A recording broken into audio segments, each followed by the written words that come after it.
get a chance to grab my old.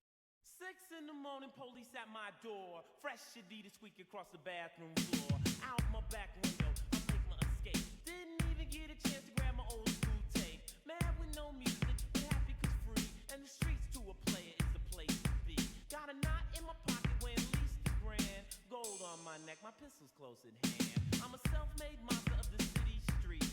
Remotely controlled by hard hip-hop beats. But just living in the city is a serious task. Didn't know what the cops wanted, didn't have time to ask.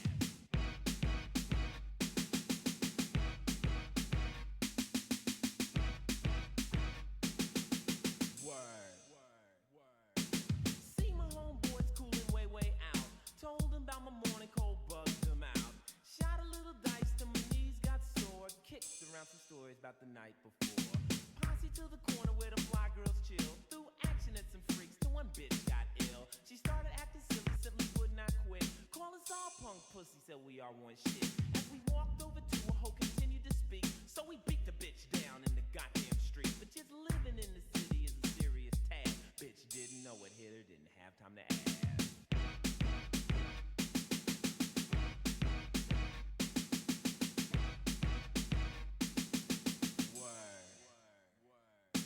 Continue clocking freaks with immense posteriors. Rolling in a blazer with a Louis interior. Solid gold, the ride was raw. Bust the left turn was on Crenshaw. Shiny shine was the driver, no need to freaks hell. Had a beeper going off like a high school bell. Looked in the mirror, what did we see? Fucking blue lights, LAPD. Pigs searched our car, their day was made. Found a Uzi 44 and a hand grenade. Threw us in the county, high-powered block. No freaks to see, no beats to rock. Didn't want trouble, but the shit must fly. Squabble with the sucker, shanked him in the eye. But just living in the county is a serious task. Nigga didn't know what happened, didn't have time to ask.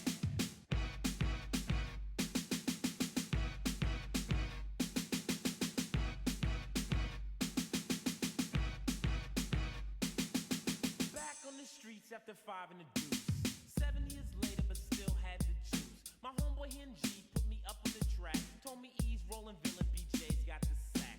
Bruce is a giant that sees clock and dough. Bebop's a pimp, my old freak's a hoe. The batter rams rolling, rocks are the thing. Life has no meaning and money is king. Then he looked at me slowly and Hen had to grin. He said, man, you out early, we thought you got 10. Opened up his safe, kicked me down with cold cash. Knew I would get busy, he didn't waste time to ask.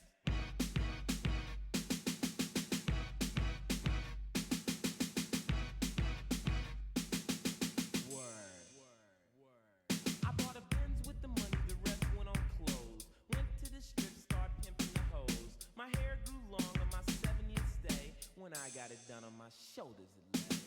Hard from the joint, but fly to my heart. I didn't want trouble, but the shit had to start. Out with my crew, some punks got loud. Shotgun blast echoed through the crowd. 6 punks hit, 2 punks died. All casualties were applied to their side. Human lives had to pass just to talk a much trash. We didn't know who they were, no one had time to ask.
Quand je regarde comme ça, on me voit.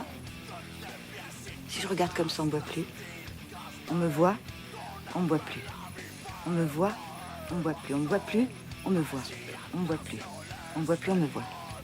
On me voit, on ne boit plus. On boit un peu, on ne me voit plus.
Pour le grand écran, pour voir tous les films et pour rêver ensemble, on a tous une bonne raison d'aller au cinéma.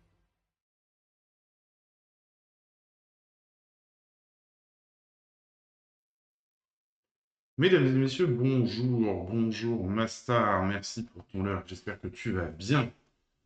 Bon, j'espère que vous n'êtes pas trop chaud non plus. Nous ça va là, fin de journée là, fin d'après-midi, parce qu'on n'est pas en fin de journée encore, mais fin d'après-midi, ça se court, ça tourne à l'orage. Enfin, pour le moment, on a eu quoi, 2 minutes et demie de pluie et 3 coups de tonnerre, mais bon. Au moins pour le moment, ça rafraîchit, c'est déjà plus agréable à essayer de survivre. Mais s'il pleut que ça va pas avoir un impact fou sur la température de nous. Mais bon, on va faire avec. Bon, ce soir, on fait le tour des sorties ciné de la semaine. Il n'y en a pas beaucoup, mais bon, on fait avec. Hein. Avec un premier film, F1, avec Brad Pitt, ça au moins on sait qu'il est là, hein, il est bien présent. F1, on regarde la bande-annonce.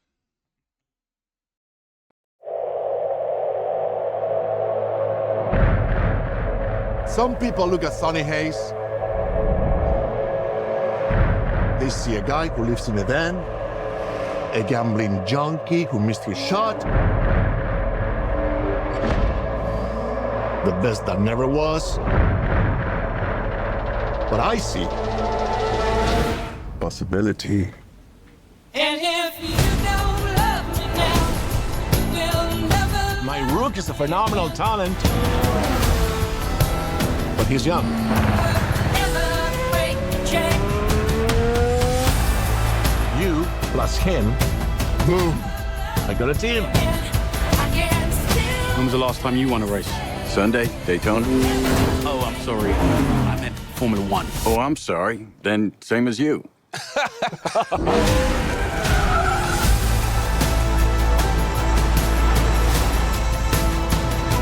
There's this new guy. He's old. He's such a prick. He's quick though.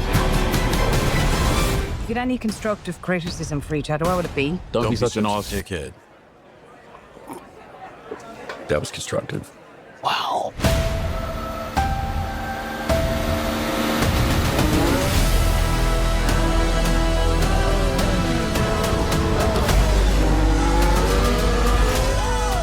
Did you win something? There's 20 other drivers still out on that track. Do you think any of them respect us?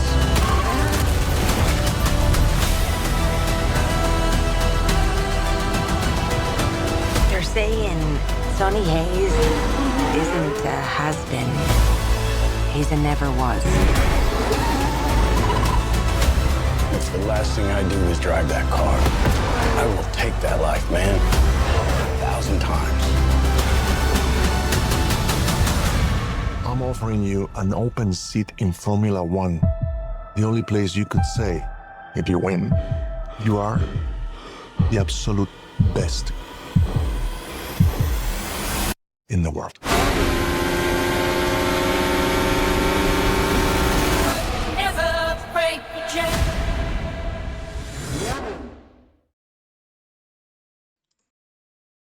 Pour cette première bande-annonce, bon, je lève Kosinski, Kosinski, pardon. Je sais plus. Comment il s'appelle déjà le réalisateur? Kosinski, Kolinski, on ne sait plus. Kosinski, pardon. Qu'on connaît pour la réalisation du dernier Top Gun, donc les scènes de vitesse, il nous l'a prouvé, il sait nous rendre, nous mettre en immersion dans le cockpit avec les acteurs. Donc, bon. Et Apple TV qui a décidé l'an dernier d'investir massivement pour le cinéma, puisqu'ils avaient investi 1 milliard de dollars, on rappelle, pour justement produire des films pour le cinéma. Donc, bonsoir Michel, j'espère que tu vas bien. On t'envoie l'orage. L'orage arrive chez nous, normalement il devrait suivre. Et qui propose quand même des films de bonne qualité, donc ce sera à découvrir avec ce nouveau film. Alors, qu'est-ce qu'on nous dit? Un budget de 300 millions de dollars.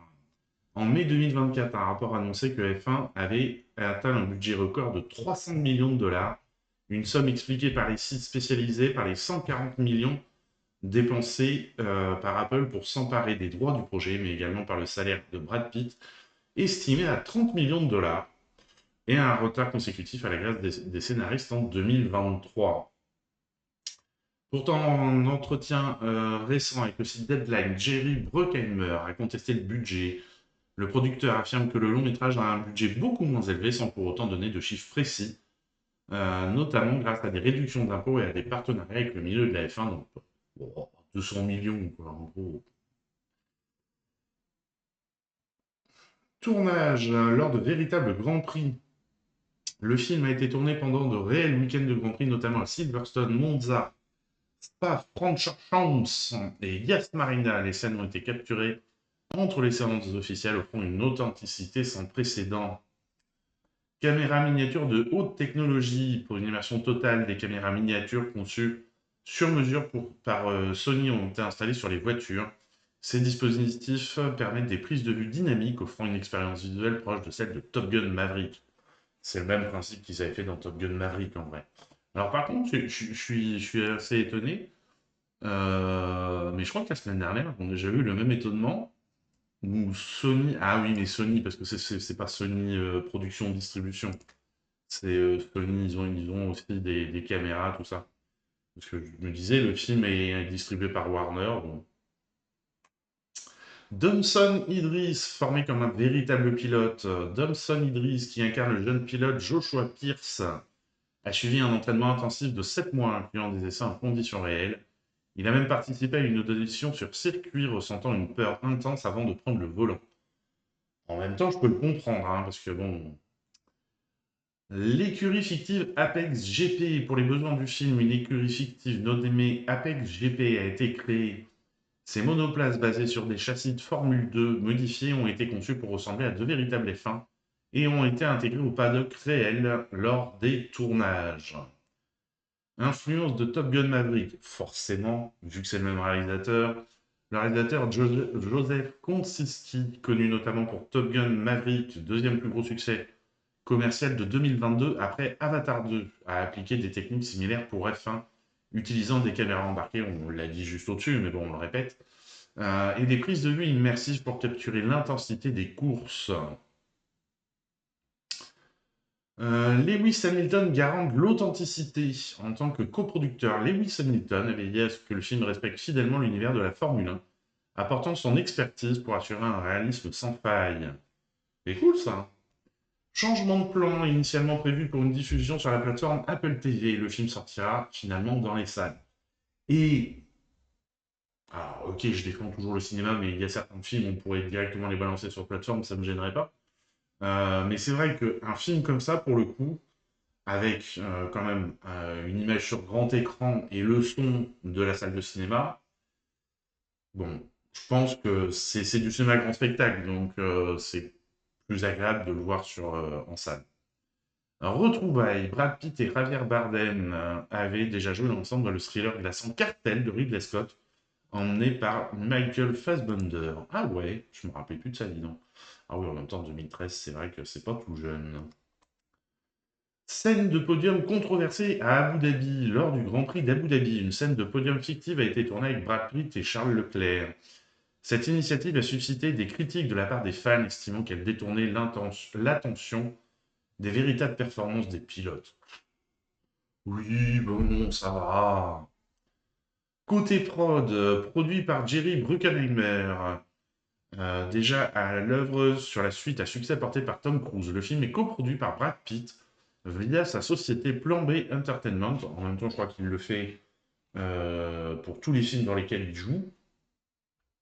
Et par le septuple champion du monde Lewis Hamilton, ça on l'avait déjà lu, en collaboration avec les équipes de son écurie Mercedes, un partenariat qui a permis à l'équipe du film d'avoir un accès au paddock et au circuit.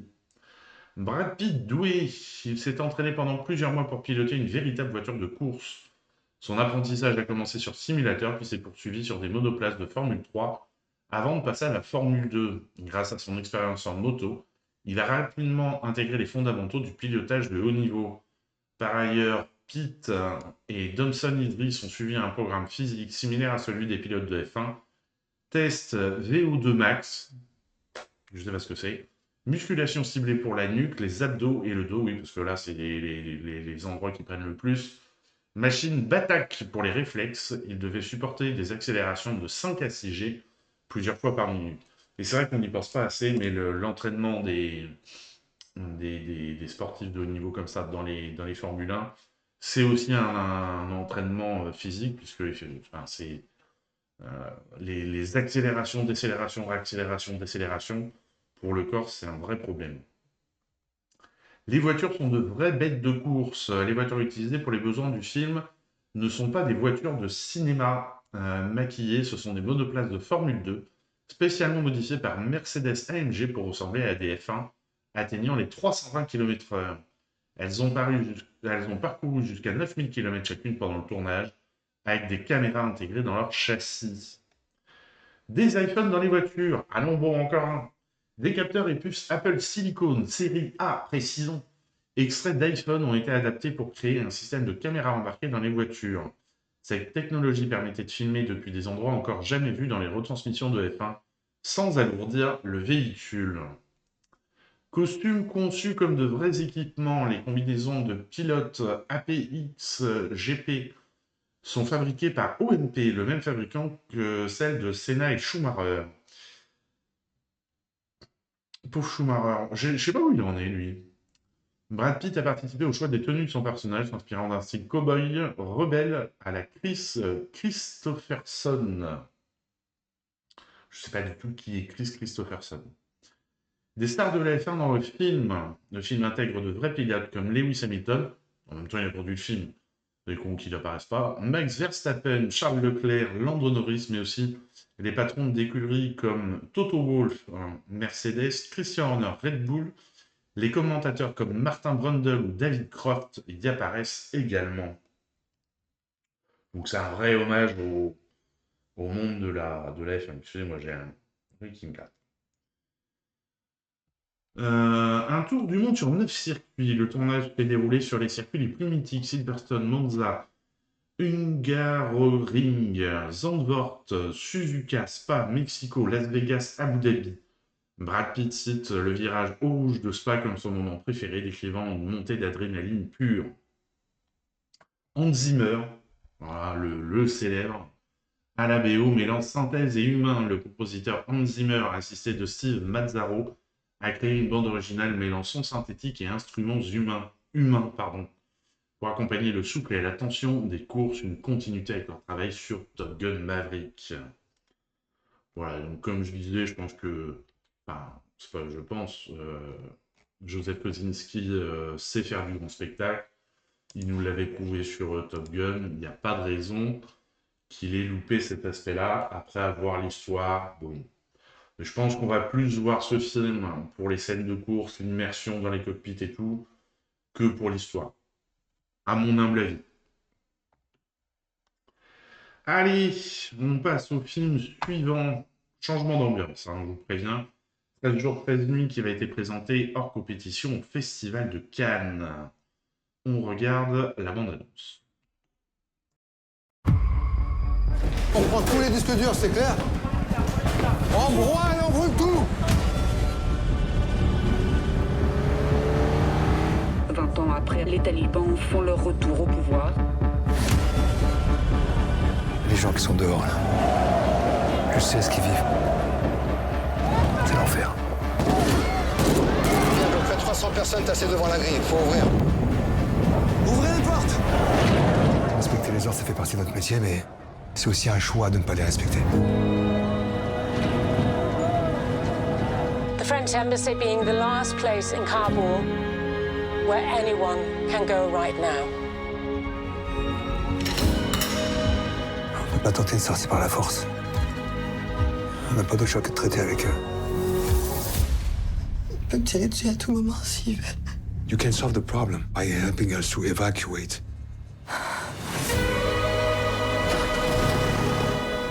J'ai un plan pour sortir de là. Et tout seul, j'y arriverai pas.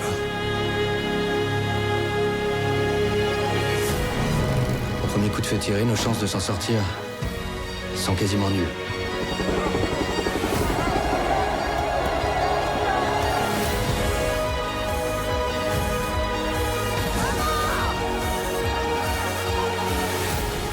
Je suis désolé.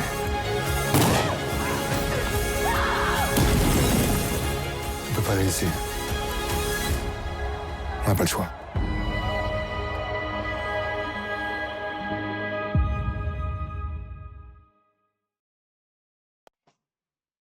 Voilà, un film qui est finalement assez d'actualité. Alors par contre, attendez, je vais juste regarder quelque chose.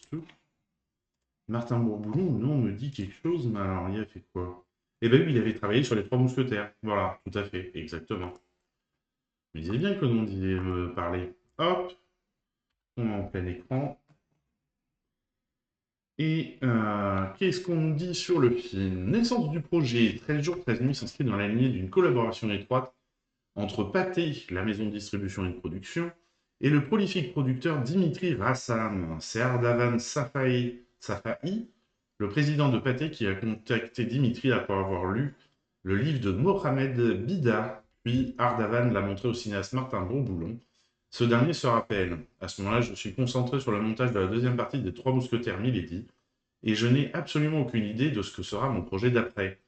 Pourtant, la force de cette histoire d'exfiltration et la puissance du récit humain me saisissent immédiatement. Moins d'une semaine après, je propose à Raoul Dizem de lire le livre de Mohamed Bida. Bon, Cannes, on en a parlé. Une opération méconnue, 13 jours, 13 nuits, retrace une opération d'évacuation réelle organisée par le commandant Mohamed Bida, un policier français en poste à l'ambassade de France à Kaboul qui a sauvé plusieurs centaines d'Afghans en août 2021. Son témoignage est consigné dans le livre 13 jours, 13 nuits dans l'enfer de Kaboul. Le film reste très proche de la réalité, évitant tout sensationnalisme. Roche Dizem choisit avant même l'écriture du scénario. Le réalisateur n'a jamais envisagé un autre acteur pour incarner Mohamed Bida. Une semaine après avoir lu le livre, Martin Bourboulon l'a fait lire à Roche Dizem, qui a immédiatement accepté, avant même qu'une seule ligne du scénario ne soit écrite. L'acteur confie « J'ai été immédiatement embarqué par l'originalité et l'intensité du récit. Ce n'est pas le genre de projet qu'on laisse passer. On sent tout de suite qu'on est face à un film ambitieux et rare. Ils avaient mon accord de principe avant même qu'une ligne du scénario soit écrite. » La participation précieuse d'acteurs afghans. Certains acteurs afghans du film n'avaient jamais tourné auparavant, mais leur authenticité, leur vécu personnel et leur regard sur l'histoire ont permis d'ajuster de nombreuses scènes et dialogues. Ces échanges ont apporté une profondeur culturelle et émotionnelle rare et ont influencé la mise en scène en elle-même. Tournage au Maroc, filmé à Kaboul étant impossible. Ah bon ? Pour des raisons de sécurité. On se demande bien pourquoi. Martin Bourboulon et son équipe ont tourné au Maroc, notamment à Casablanca et Kenitra pour les scènes à l'aéroport. La reconstitution de Kaboul a nécessité un travail colossal des équipes de décoration, dirigées par Stéphane Taillasson, et des effets visuels VFX gérés par Olivier Cowé et l'équipe de Buff. L'enjeu, reproduire une ville sous tension extrême avec une précision et crédibilité. Un travail documentaire rigoureux. Martin Bourboulon et le scénariste Alexandre Smilla ont consulté des archives télévisées, CNN, BBC, France 24, des articles internationaux sur le New York Times, Le Monde, Washington Post, et le documentaire HBO Escape from Kaboul. Des rencontres avec des militaires français ont affiné leur compréhension de la situation. Cette recherche a permis une restitution fidèle de l'ambiance chaotique autour de l'aéroport. Le commandant Mohamed Bida présente sur le tournage. Mohamed Bida a visité le plateau au Maroc. Ses souvenirs précis, son témoignage de première main ont guidé les choix de la mise en scène. Il est resté très discret, donnant quelques conseils techniques, mais laissant l'interprétation libre à Roche Dizem, qui a préféré composer un personnage inspiré mais pas calqué. Une caméra au service de l'attention, plutôt que de recourir à des effets de mise en scène spectaculaires. Martin Bourboulon a opté pour une caméra discrète, fluide et lente, qui filme à contre-temps pour mieux traduire la tension intérieure des personnages. Il a voulu capter en temps réel la gravité des événements, en évitant les artifices pour ne pas diluer l'intensité du réel. Le metteur en scène précise « Notre but était de rester le plus proche possible des événements réels. L'histoire est assez intense comme cela, et ajouter des scènes d'action inventées n'aurait pas servi le récit. Pour une fois qu'ils ne sont pas dans le toujours plus. » C'est la quête du vraisemblable qui m'a animé tout au long du tournage. Je souhaitais rester au plus proche des faits et du personnage de Mohamed Bida. C'est comme cela que le film gagne en intensité et en tension. Voilà donc pour ce film qui... alors, on est au grand écart avec ces deux films précédents qui étaient les deux volets des Trois Mousquetaires. Mais a priori, bon, ils se sont attachés à faire transparaître le réel au maximum. Et bon, on a quand même aussi deux bons acteurs, hein, Roche Dizem, Lina Koudry en tête d'affiche. Ça aide aussi les films. Allez, on reste en France, mais on passe à une comédie, Le Grand Déplacement, dont on regarde la bande-annonce.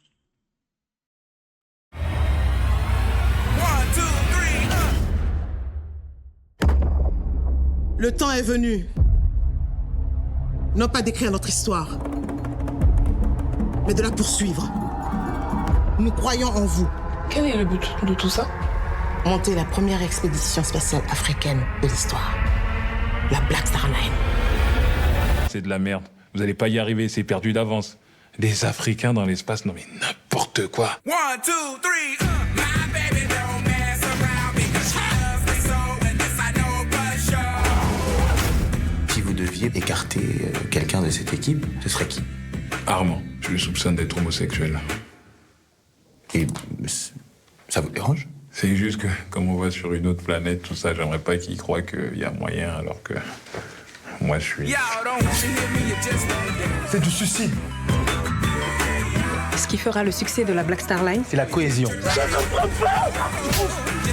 N'est-ce pas extraordinaire de voir cette Afrique de nos yeux se prendre en main, conquérante? Cette panne n'a rien à voir avec l'Afrique. C'est un bus coréen. Oui, oui.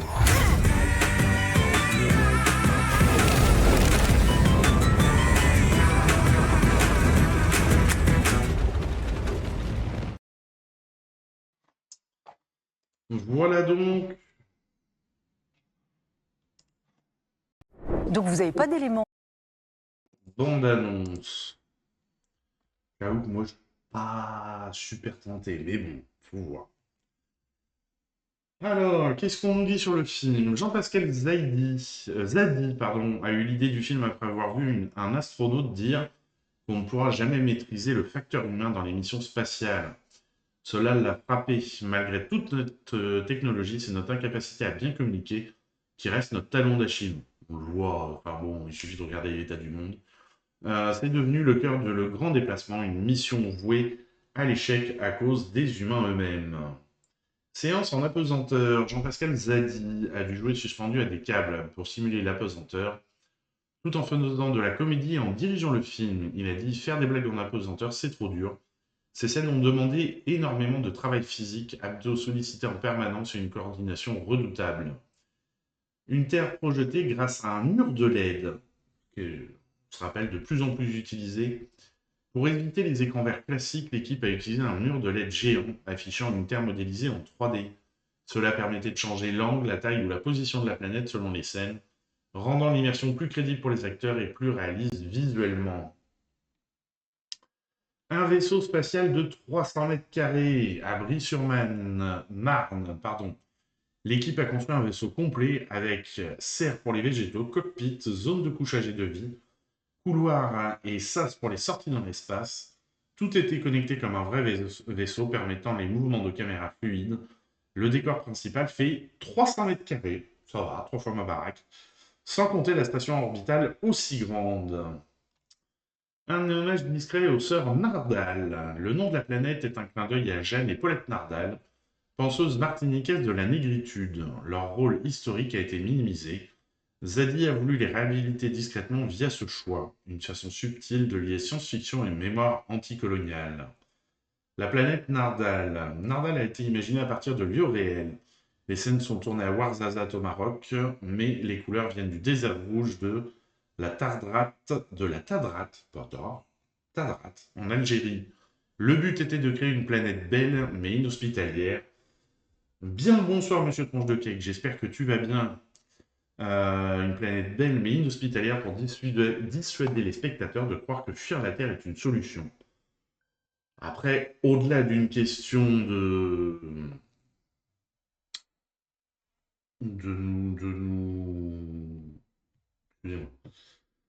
nous faire passer cette idée-là, on a peut-être un petit manque de moyens aussi. Plus des gens comme Jeff Bezos ou comme ça qui vont pouvoir y aller. Non, c'est pas Bezos, l'autre là, qui était au gouvernement américain. Bah écoute, ça va mieux que ce matin parce qu'il fait moins chaud. On a l'orage qui monte. Bon, on a eu 2 minutes et demie de pluie pour le moment, c'est pas encore assez. Musk, merci beaucoup. C'est pas encore assez pour vraiment refroidir, mais bon, pour le moment, au moins, c'est moins chaud. C'est déjà pas mal. Ouais, enfin, il était là quand même, il a fait du mal. Ça, c'est une certitude. Loose and the Yakuza. Jean-Pascal Zadi ne connaissait pas Loose and the Yakuza avant de la rencontrer par hasard à l'anniversaire de Farid. Il a été frappé par sa présence magnétique. Dès qu'elle entre dans une pièce, tu es obligé de la regarder. Elle n'avait jamais joué au cinéma auparavant, mais son charisme naturel correspondait exactement au personnage de Wangari Tamai, une astronaute énigmatique, souvent en retrait, mais toujours observatrice. Toujours aussi chaud, Michel? Eh bien, normalement, l'orage arrive. S'il passe par chez nous, il remonte. Normalement, il devrait arriver. Il murmurait à l'oreille du président. Voilà, c'est ça. Un tournage... Je pense qu'il a fait un peu plus que ça, quand même. Un tournage fort en symbole en Côte d'Ivoire. La Côte d'Ivoire est le pays d'origine des parents de Zadie. Tourné là-bas, c'était un retour aux sources.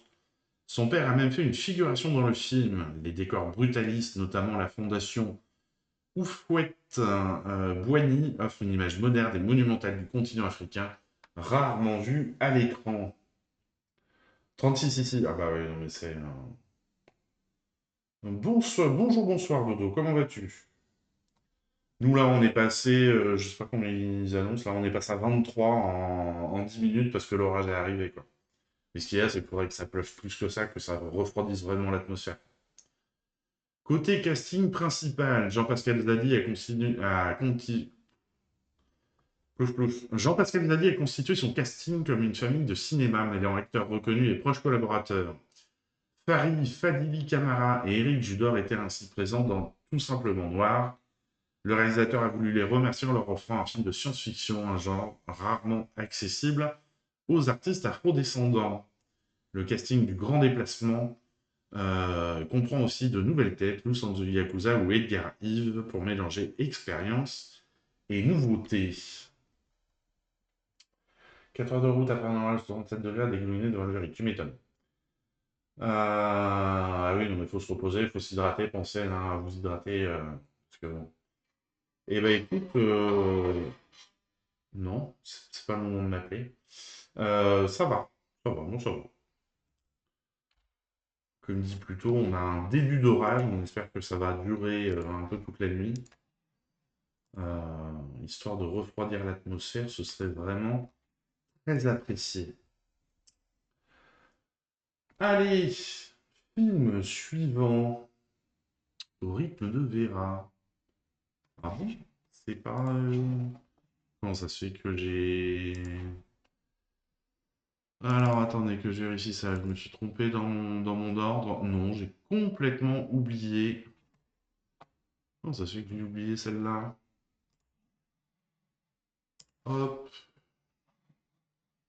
Ah, attendez, je trafique en direct.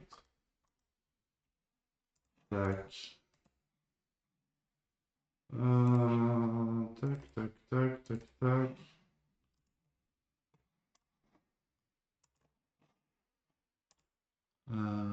Tac, et donc je vais me mettre à 14 déplacements, donc après la 3.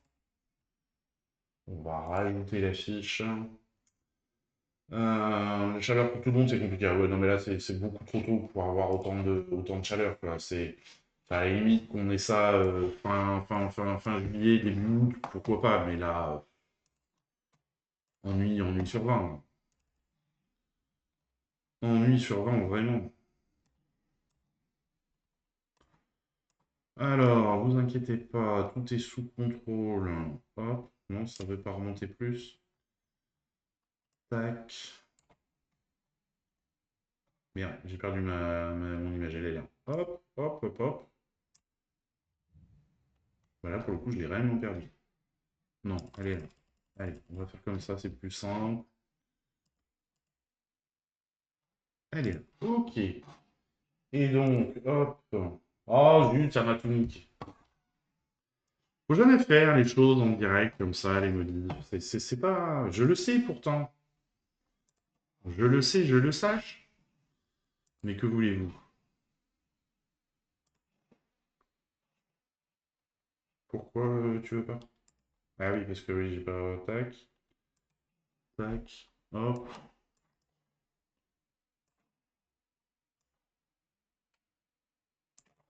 Tac. Et voilà, c'est reparti. Donc, on en était à le grand déplacement et on arrive donc à Megan 2.0 qui est exceptionnellement... Alors, méfiez-vous, ça peut arriver sur les jours à venir, mais pour le moment, il n'est pas interdit aux moins de 12 ans.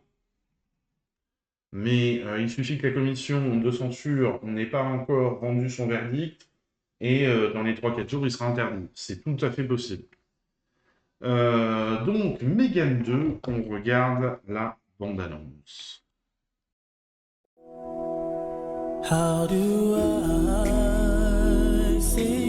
J'avoue, Il y a eu 2 ou 3 bugs dans ma programmation.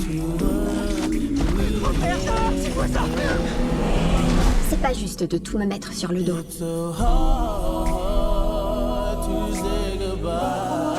Mais une chose n'a pas changé. Je ferai tout ce qu'il faut pour protéger Keddy. Qu'est-ce que c'est que ce truc? Vous m'avez mise dans un Teletubby en plastique? Si tu nous prouves que tu es fiable, peut-être que tu auras droit à un upgrade. Madame Forrester, on a un problème. On est à la poursuite d'une androïde autonome appelée Amelia, qui a été conçue à partir du même programme que Megan. Comment c'est possible? On a tout effacé. Apparemment pas. Rien dans notre arsenal ne peut l'arrêter. Elle est devenue incontrôlable. Elle tue toutes les personnes qui ont contribué à sa création. Vous et Keddy êtes les suivantes sur sa liste. Je sais comment arrêter Amelia. Elle gagne en puissance. Elle sera bientôt l'arme la plus dangereuse de la planète. Mettez-moi dans un corps et je vous aiderai à l'arrêter. T'as oublié ce qui s'est passé la dernière fois? Tu as menacé de m'arracher la langue et de me mettre dans un fauteuil roulant. J'étais énervée. Elle veut nous aider. Tout le monde mérite d'avoir une seconde chance. Tu voudrais qu'on reconstruise un robot détraqué pour en arrêter un autre? Tu veux que je t'imprime un document que tu pourrais lire à ton rythme? Ok, Megan, on passe à l'upgrade. Tu veux ajouter quelque chose? Je veux être plus forte, plus rapide. Salut, tu te rappelles quand je t'ai étranglé avant de mettre le feu au labo? Je voulais te dire que ça n'allait pas se reproduire. C'est très gentil, merci. Et pendant qu'on y est, je veux être plus grande. Allez, tas de viande, on se met au travail. Regardez qui est venu jouer avec moi. On a programmé pour protéger Keddy. Reste à savoir si tu vas te mettre en travers de mon chemin. Accrochez-vous, ça va saigner. Je m'en fous qu'elle ait tué 4 personnes. C'est une princesse guerrière super sexy.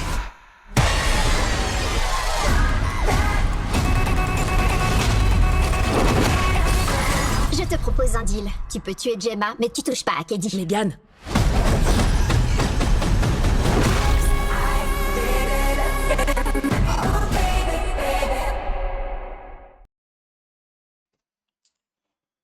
Voilà. Il veut que je regarde le... Après, c'est sûr qu'elle est pas rassurante, la madame. Là, vraiment, j'ai vu la bande-annonce dimanche soir au ciné. Le super sexy me choque un peu, elle a littéralement 10 ans. Bah là, non, ils l'ont fait plus grand, voyons.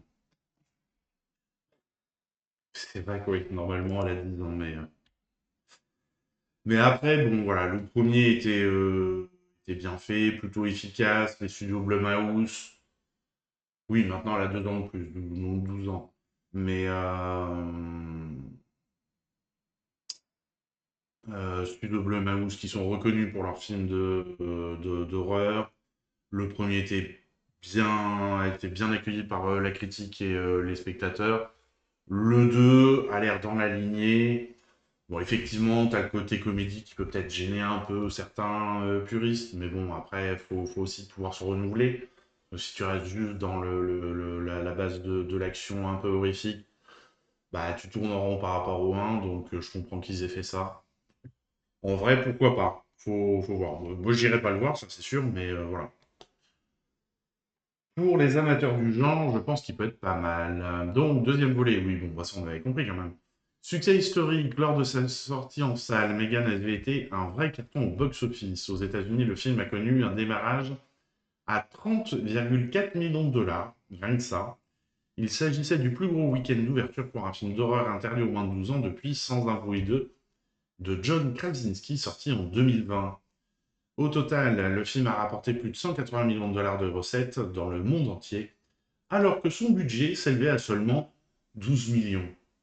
Voilà, bon, 12 millions, c'est quoi, franchement? Vous avez ça au fond de votre poche.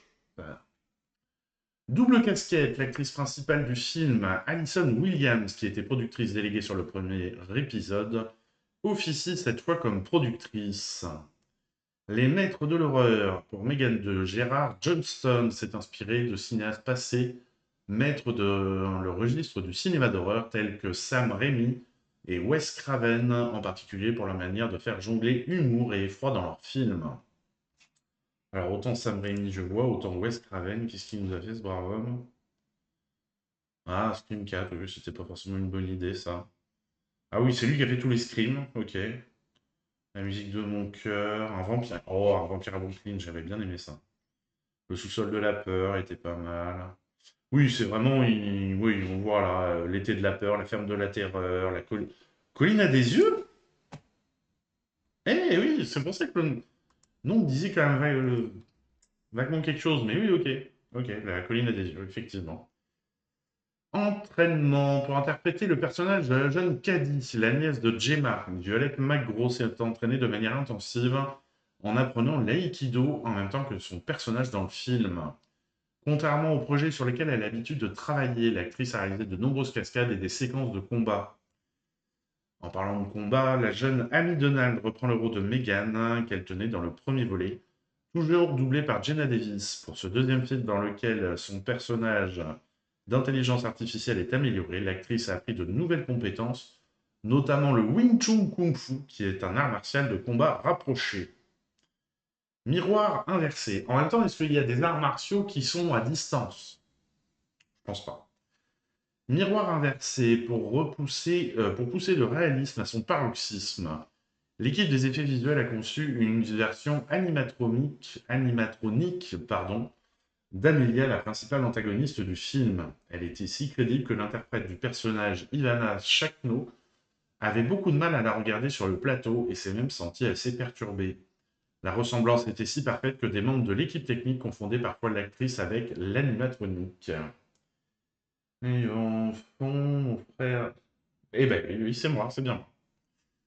Drôle de méchant, le comédien et humoriste néo-zélandais Jermaine Clement rejoint le casting de ce deuxième film. Il incarne Alton Appleton, un milliardaire sans scrupules qui a fait fortune dans la technologie. Pour ce personnage, le réalisateur avait une idée bien précise, les méchants de la saga James Bond. Bon, en même temps, il avait le choix, parce qu'il y en a eu tellement de sortes que bon. À l'autre bout du monde, comme c'était déjà le cas dans le premier film, Megan 2.0 a été tournée en Nouvelle-Zélande, principalement au studio West, situé à West Auckland. Au bout du compte, l'un des décors clés du film est ce bunker souterrain, aussi accueillant que terrifiant que construit Megan pour accueillir Candy. Pour cet espace très visuel, l'équipe technique s'est inspirée de l'univers de plusieurs contes comme Hansel et Gretel des Frères Grimm, mais aussi du film poétique et fantastique La Cité des Enfants Perdus, un grand classique, de Jean-Pierre Jeunet et Mac Caro, d'autres œuvres comme Dracula de Coppola et Le Labyrinthe de Pan de Guillermo del Toro, Le Labyrinthe de Pan, un souvenir incroyable ça, ont également servi de référence. Retour vers le passé. Pour l'image du film, Gérard Johnston a souhaité quelque chose qui soit davantage tourné vers le passé plutôt que vers l'avenir. Ainsi, avec le chef opérateur Toby Oliver, ils ont davantage privilégié un rendu brut et texturé qui rappelle des films comme Les Aventures de Jack Burton dans les griffes du Mandarin de John Carpenter ou certains longs métrages de Paul Verhoeven tels que Robocop et Total Recall. L'habit ne fait pas le moine. Compte tenu du succès du premier film, le costume que portait Amy Donald dans Megan a été l'un des plus populaires à Halloween en 2023. Est-ce que ce sera le cas pour 2025 ? Répond Halloween. 2 mois. En tout, le tournage a duré 2 mois, du 15 juillet au 21 septembre 2024 plutôt, non ? Spin-off. Un spin-off de la franchise Megan, Soulmate de Quête de l'âme sortira en salle le 7 janvier 2026. Et ça, je trouve que c'est jamais des bonnes idées quand on commence, quand une série commence à faire de l'argent comme ça, qu'on enchaîne les spin-offs. Moi, voilà.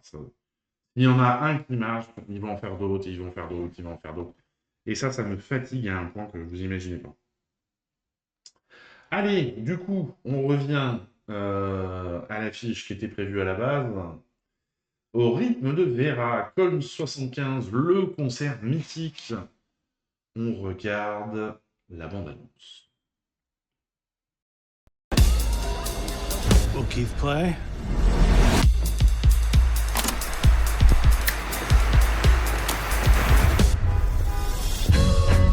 Vera, Sie haben Dutzende Jazzkünstler nach Köln gebracht. Wie kommt eine junge Frau wie Sie mit so vielen Musikern in Kontakt? Wie machst du das bloß? Was? So tun, als ob dir der Laden gehört. Keine Ahnung, ich tue halt so. How old are you? 25. Ich bin Konzertveranstalter. Wenn du in deinem Leben was erreichen willst, dann musst du verdammt noch mal einen anderen Weg einschlagen. He's a dentist.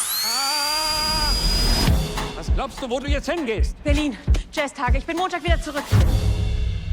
In Berlin, I saw Keith Jarrett play for the first time. Ich will ein Konzert organisieren für Keith Jarrett. Jazz ist Museumsmusik. Jazz ist tot. Complete improvised freedom. No one knows where this is headed. Keith Jarrett wird in der Kölner Oper nicht auf einem kaputten Scheißklavier spielen.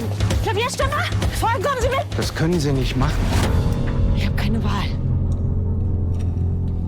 Artists like Keith show up once a generation. Du bist Vera Brandes. Aber wenn irgendwer hier einen Weg findet, dann bist du das doch. Music can wake us up. Maybe that's what good music can do.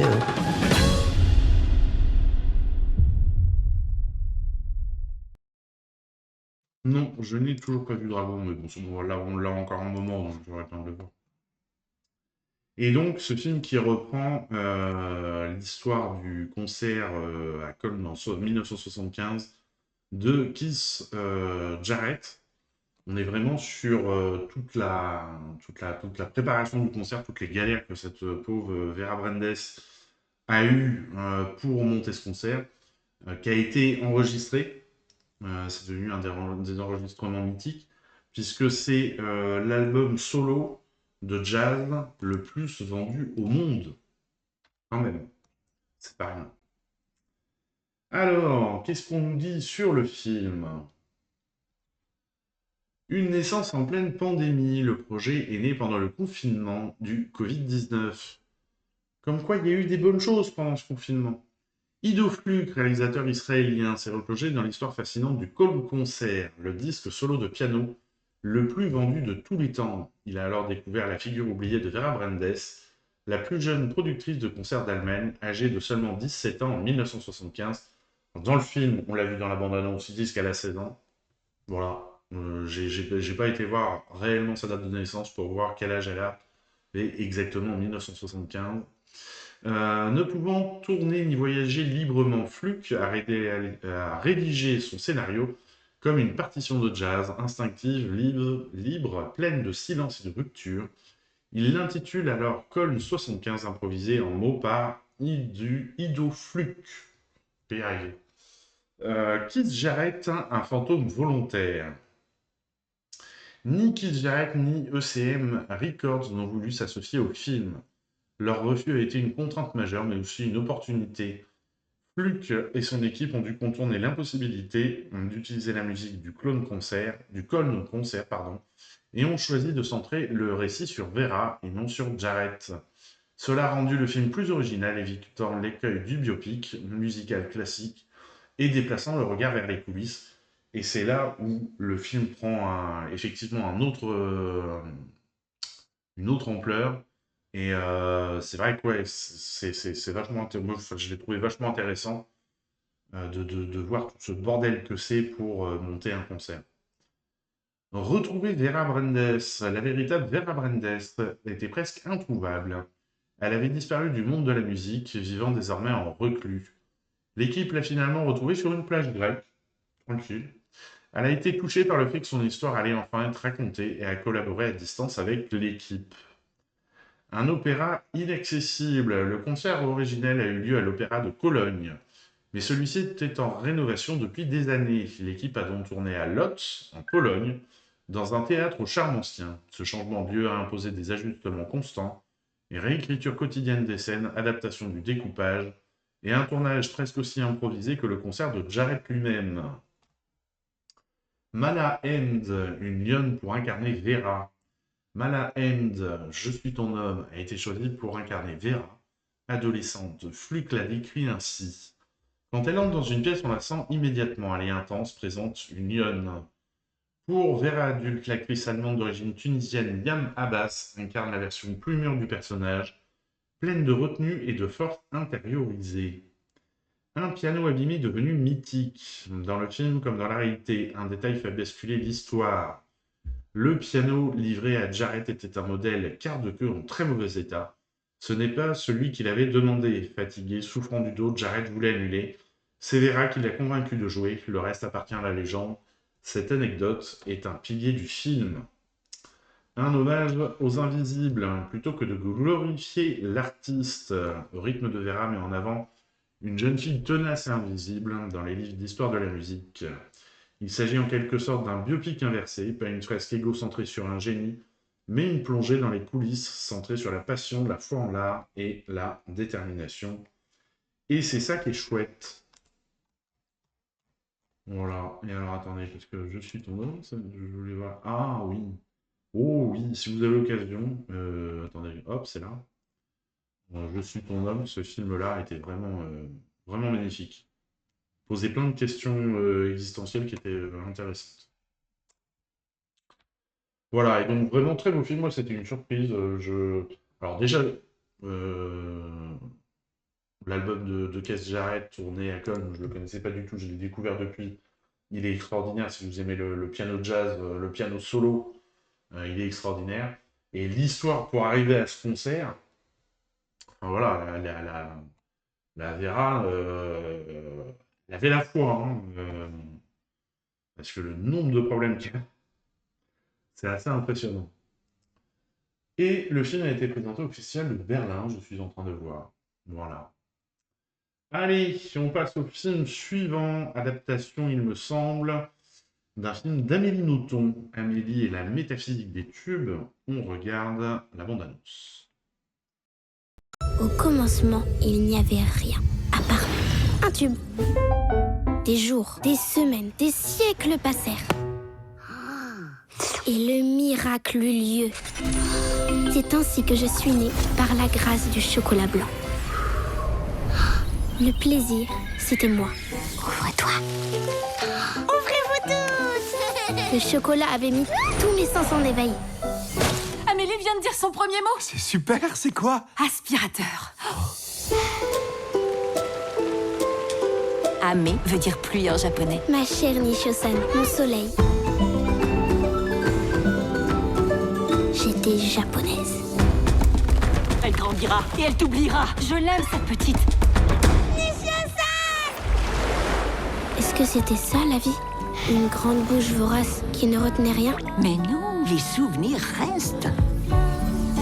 Puisque ce qui m'a été donné me sera repris, je devais me souvenir. Je veux tout voir, tout sentir.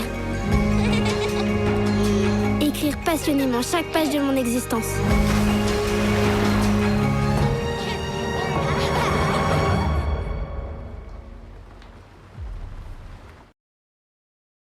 C'est vrai que des graphismes comme ça, ça rend excellemment bien. Je sais pas si on va nous dire en quoi c'est fait, si c'est de l'aquarelle ou ça pourrait ressembler à de l'aquarelle. Mais après, je vais pas vous l'affirmer à 100%, mais ça pourrait vraiment y ressembler. Alors, qu'est-ce qu'on nous dit sur le film? En festival, ce film est présenté en séance spéciale au Festival de Cannes 2025, ainsi qu'en compétition officielle au dernier festival du film d'Annecy. Alors à Annecy, ils ont tout, l'animation, la comédie, ils ont tous les festivals possibles. Premier pas, Amélie et la métaphysique des tubes est le premier long métrage en tant que réalisateur et scénariste de Lian Cho-han et Maïlis Valade, de La Plume à l'écran. Si Amélie Nothomb n'a jamais pris part à l'écriture d'aucun scénario, nombreux sont ses romans qui ont été adaptés sur grand écran. On compte ainsi Hygiène de l'assassin de François Ruggieri, Stupeur et tremblement d'Alain Corneau, Tokyo fiancé, tiré de Ni d'Ève ni d'Adam, et Perfect Enemy, inspiré de Cosmétique de l'ennemi. Amélie ou la métaphysique des tubes, basé sur son roman Métaphysique des tubes, est toutefois le premier film d'animation adapté de ses livres. Double cassette, les réalisateurs Lian Cho-han et Maïlis Valade sont des exceptions dans la profession, puisqu'ils sont tous les deux à la fois scénaristes, storyboarders et désormais réalisateurs. En même temps, c'est vrai que ça c'est un truc que j'ai jamais très bien compris, en particulier sur les films d'animation. Pourquoi les storyboarders ne passent pas plus souvent que ça à réalisateur, puisque déjà, le storyboard, on le rappelle, c'est mettre en image chaque plan pour dire là, on va faire ça, on va évoluer vers ça. Donc, ils font déjà un travail extraordinaire de préparation de l'animation. Pourquoi il n'y en a pas plus qui passent le pas pour devenir réalisateur? C'est peut-être qu'il y a déjà trop de réalisateurs, je ne sais pas. Travail collectif. Liam Chohan et Maëlys Valade se sont rencontrés sur le tournage du film Le Petit Prince de Mark Osborne. Alors attendez, c'était lequel? Parce qu'il y en a eu plein. Ok, c'était celui-là. Qui était assez sympathique comme vision du Petit Prince et comme adaptation moderne. Il était intéressant. Et ont par la suite créé un trio avec Rémi Chaillet à partir de son premier long métrage Tout en haut du monde. Magnifique. Et voilà. Et c'est là que je cherchais un petit peu les graphismes ressemblent. Pendant toute la bande-annonce, je me disais, mais il y a un film où on a les mêmes graphismes, c'est lequel, voilà. Tout au long du monde, qui était un très très joli film, à partir de 8 ans, mais vraiment, même en tant qu'adulte, on se fait embarquer par l'histoire, elle est émouvante, l'animation est magnifique, c'était vraiment un très très beau film. J'en étais où? Ils sont ainsi devenus co-auteurs graphiques sur l'ensemble de leurs films. Genèse, Liam Chohan a lu Métaphysique des tubes d'Amélie Nothomb alors qu'il n'avait que 19 ans et a rêvé de le transposer sur grand écran sur le tournage de Calamity. Calamity, on a un peu le même, voilà, le même type de graphisme sur Calamity. Oui, on va retrouver tout au fur et à mesure. En 2018, il a alors offert le roman à Maëlys Valade, qui l'a beaucoup aimé. Liam Cho a écrit ensuite à Amélie Nothomb et aux éditions Albin Michel en lui parlant de ce projet, accompagné de quelques visuels, et elle a donné son accord. Question de point de vue, le parti pris des réalisateurs était de rester à la fois focalisé sur leur relation entre la petite Amélie et sa nourrice Nishio-san, et à la fois d'être toujours à hauteur d'enfant. Pour conserver le point de vue de l'héroïne, Liam Chohan et Maëlys Valade ont dû ainsi, parfois à contre-cœur, supprimer certains aspects du roman, comme leur relation entre Amélie et son père, pour se concentrer davantage sur d'autres rapports. Et effectivement, il y a des choses qu'on peut se permettre dans les livres ou dans les films, c'est dur de le mettre en place. Donc il faut toujours faire des choix, et c'est pas toujours le plus simple. Reconstituer une voix. La question de la voix off a été très importante dans l'élaboration du film, puisqu'il fallait que ce soit une voix qui vienne du futur pour raconter d'une autre manière les scènes que l'on voit à l'écran. Par ailleurs, reconstituer la voix d'une enfant de 2 ans et demi n'a pas été une mince affaire. Il a fallu faire appel à plusieurs comédiennes pour obtenir ce résultat. Des choix esthétiques pour ce film. Liam Chohan et Maëlys Valade, avec le concours de Rémi Chaillet, se sont inspirés de la méthode japonaise de l'animation. Ils ont souhaité des formes plus rondes, des couleurs plus texturées et pastel. Si le film a été réalisé en format numérique, voilà, je me pose la question. Marietta Rennes et Marion Roussel ont préalablement cherché le physique des personnages sur aquarelle. Voilà. Ils disaient bien que ça ressemblait quand même à un travail à l'aquarelle. Et ont décidé de garder cette esthétique. Enfin, si les décors sont normalement choisis à la fin du processus créatif, Justine Thibault, chef décoratrice couleur, ainsi que Simon Dumonceau ont proposé leurs idées bien en amont du tournage. Un souci de réalisme. Edith Noël a pris soin de reconstituer le Japon de la manière la plus réaliste possible, notamment le Kobe des années 60-70, dans lequel Amélie a vécu, la maison dans laquelle l'écrivaine a vécu ayant été détruite. Il a fallu que l'équipe se base sur les souvenirs présents dans le livre pour en faire une exacte reconstitution, à partir d'un modèle 3D créé par Edith Noël. Néanmoins, il ne faut pas oublier que le Japon d'Amélie et la métaphysique des tubes est vu à travers les yeux d'un enfant, et donc cela comporte de l'onirisme, bien entendu. Joué en animé, même si Amélie et la physique des tubes est un film animé, les réalisateurs ont accordé une importance fondamentale au jeu des personnages. Ainsi, le langage corporel de la famille belge est beaucoup plus expressif que celui des Japonais. Et en même temps, même entre les personnages de Nishio-san et la propriétaire Kashima-san, il devait y avoir une différence de jeu, comme Maëlys Valade l'explique. À l'inverse de cette dernière, qui représente dans sa rigidité corporelle même le côté très traditionnel de la société japonaise, Nishio-san appartient à la jeune génération plus ouverte. Elle est à la fois plus souple dans sa manière de penser et de se mouvoir, d'interagir avec les autres personnages. Putain, il nous a mis une tartine, là. La couleur des sentiments. Lian Chohan et Maëlys Valade ont fait le choix esthétique d'associer une couleur pour chaque personnage. Le jaune du soleil pour Nishio-san, le violet de la mélancolie pour Kashima-san, le rouge pour André, le frère d'Amélie, le bleu clair pour Juliette, la sœur aînée d'Amélie, et le vert d'eau pour Amélie, dont le nom signifie pluie en japonais. Les réalisateurs ont été influencés par le cinéma japonais, en particulier les œuvres d'Isao Takata et Hayao Miyazaki, forcément les deux grands maîtres. Bon, tant qu'à faire, hein, on va pas se gêner, on prend les deux grands maîtres de l'animation japonaise. C'est vrai que, comme influenceurs, ils sont là. Comme le tombeau des Lucioles et Princesse Mononoke, dont ils font même des références dans Amélie et la métaphysique des tubes. Par ailleurs, ils se disent inspirés par, dans un recoin de ce monde... C'est quoi comme film, ça? Oh oui, il était magnifique, celui-là. Pas tout jeune, ça. 2017 déjà. Ah ouais, ça passe, ça. De Sunao Katabushi. D'ailleurs, des films de Takahata, cet été, vous allez peut-être pouvoir en revoir, puisqu'il y en a qui ressortent au cinéma. Ça prouve d'ailleurs qu'on manque de films. De Sunao Katabushi, pour son travail sur la reconstitution du Japon d'avant-guerre qu'évoque Nishio-san dans ses souvenirs. Enfin, pour reconstituer la lumière intérieure, Edith Noël s'est inspiré du traité de Junichiro Tanizaki, Éloge de l'ombre.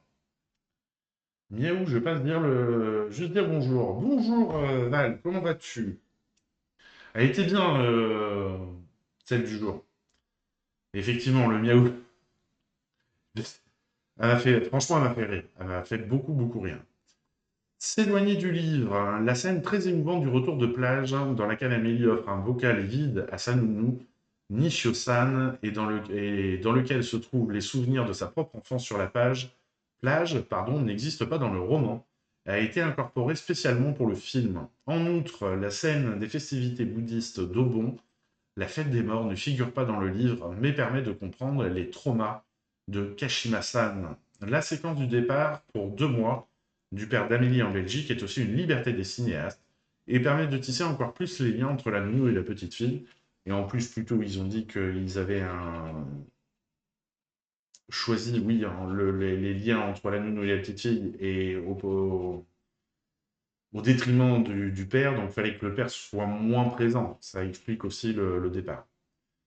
Une musique nippone. Lian Chohan et Maëlys Valade ont fait appel à une vraie compositrice japonaise pour la bande originale du film Maki Fukuhara. Toutefois, au cours de l'élaboration, ils ont utilisé des musiques témoins très éclectiques allant de comptines japonaises à du Maurice Ravel. Oui, je suis sûr que ça change. En passant par du Dan Romer ou Yoko Kanno. Là, les deux, je ne connais pas. Boucle bouclée. Si le roman d'Amélie Nothomb est paru en 2000, le livre illustré du film est disponible en librairie depuis le 28 mai 2025. Aux éditions Albin Michel Jeunesse. Effectivement, une fois que tu as fait le film avec toutes les planches, autant sortir aussi le livre correspondant. C'est bien parce que nous, dans les cinémas, ça permet de faire des liaisons avec les médiathèques, en disant, bah, si le film vous a plu, vous pouvez aller à la médiathèque juste en face. Et voilà, vous pouvez continuer l'aventure du film avec le livre. Et ça, c'est cool.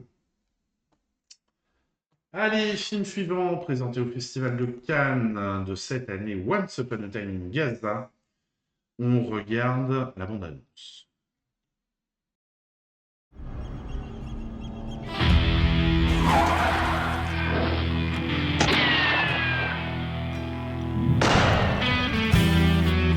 عندك 200 حبة فرد بعطيك النص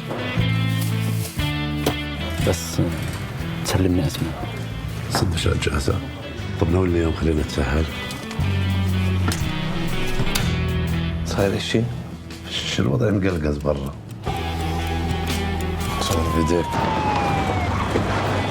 رفع انزل بالشارع. طيب شوي.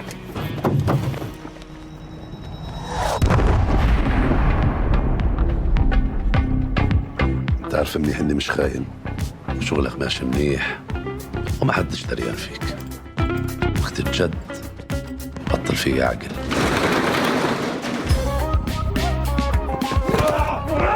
فكر الدنيا على قد ايدك. مثل فيلم يكون أول فيلم سينما أكشن في غزة كلياتها. بدي إياك تلعب دور البطولة. كات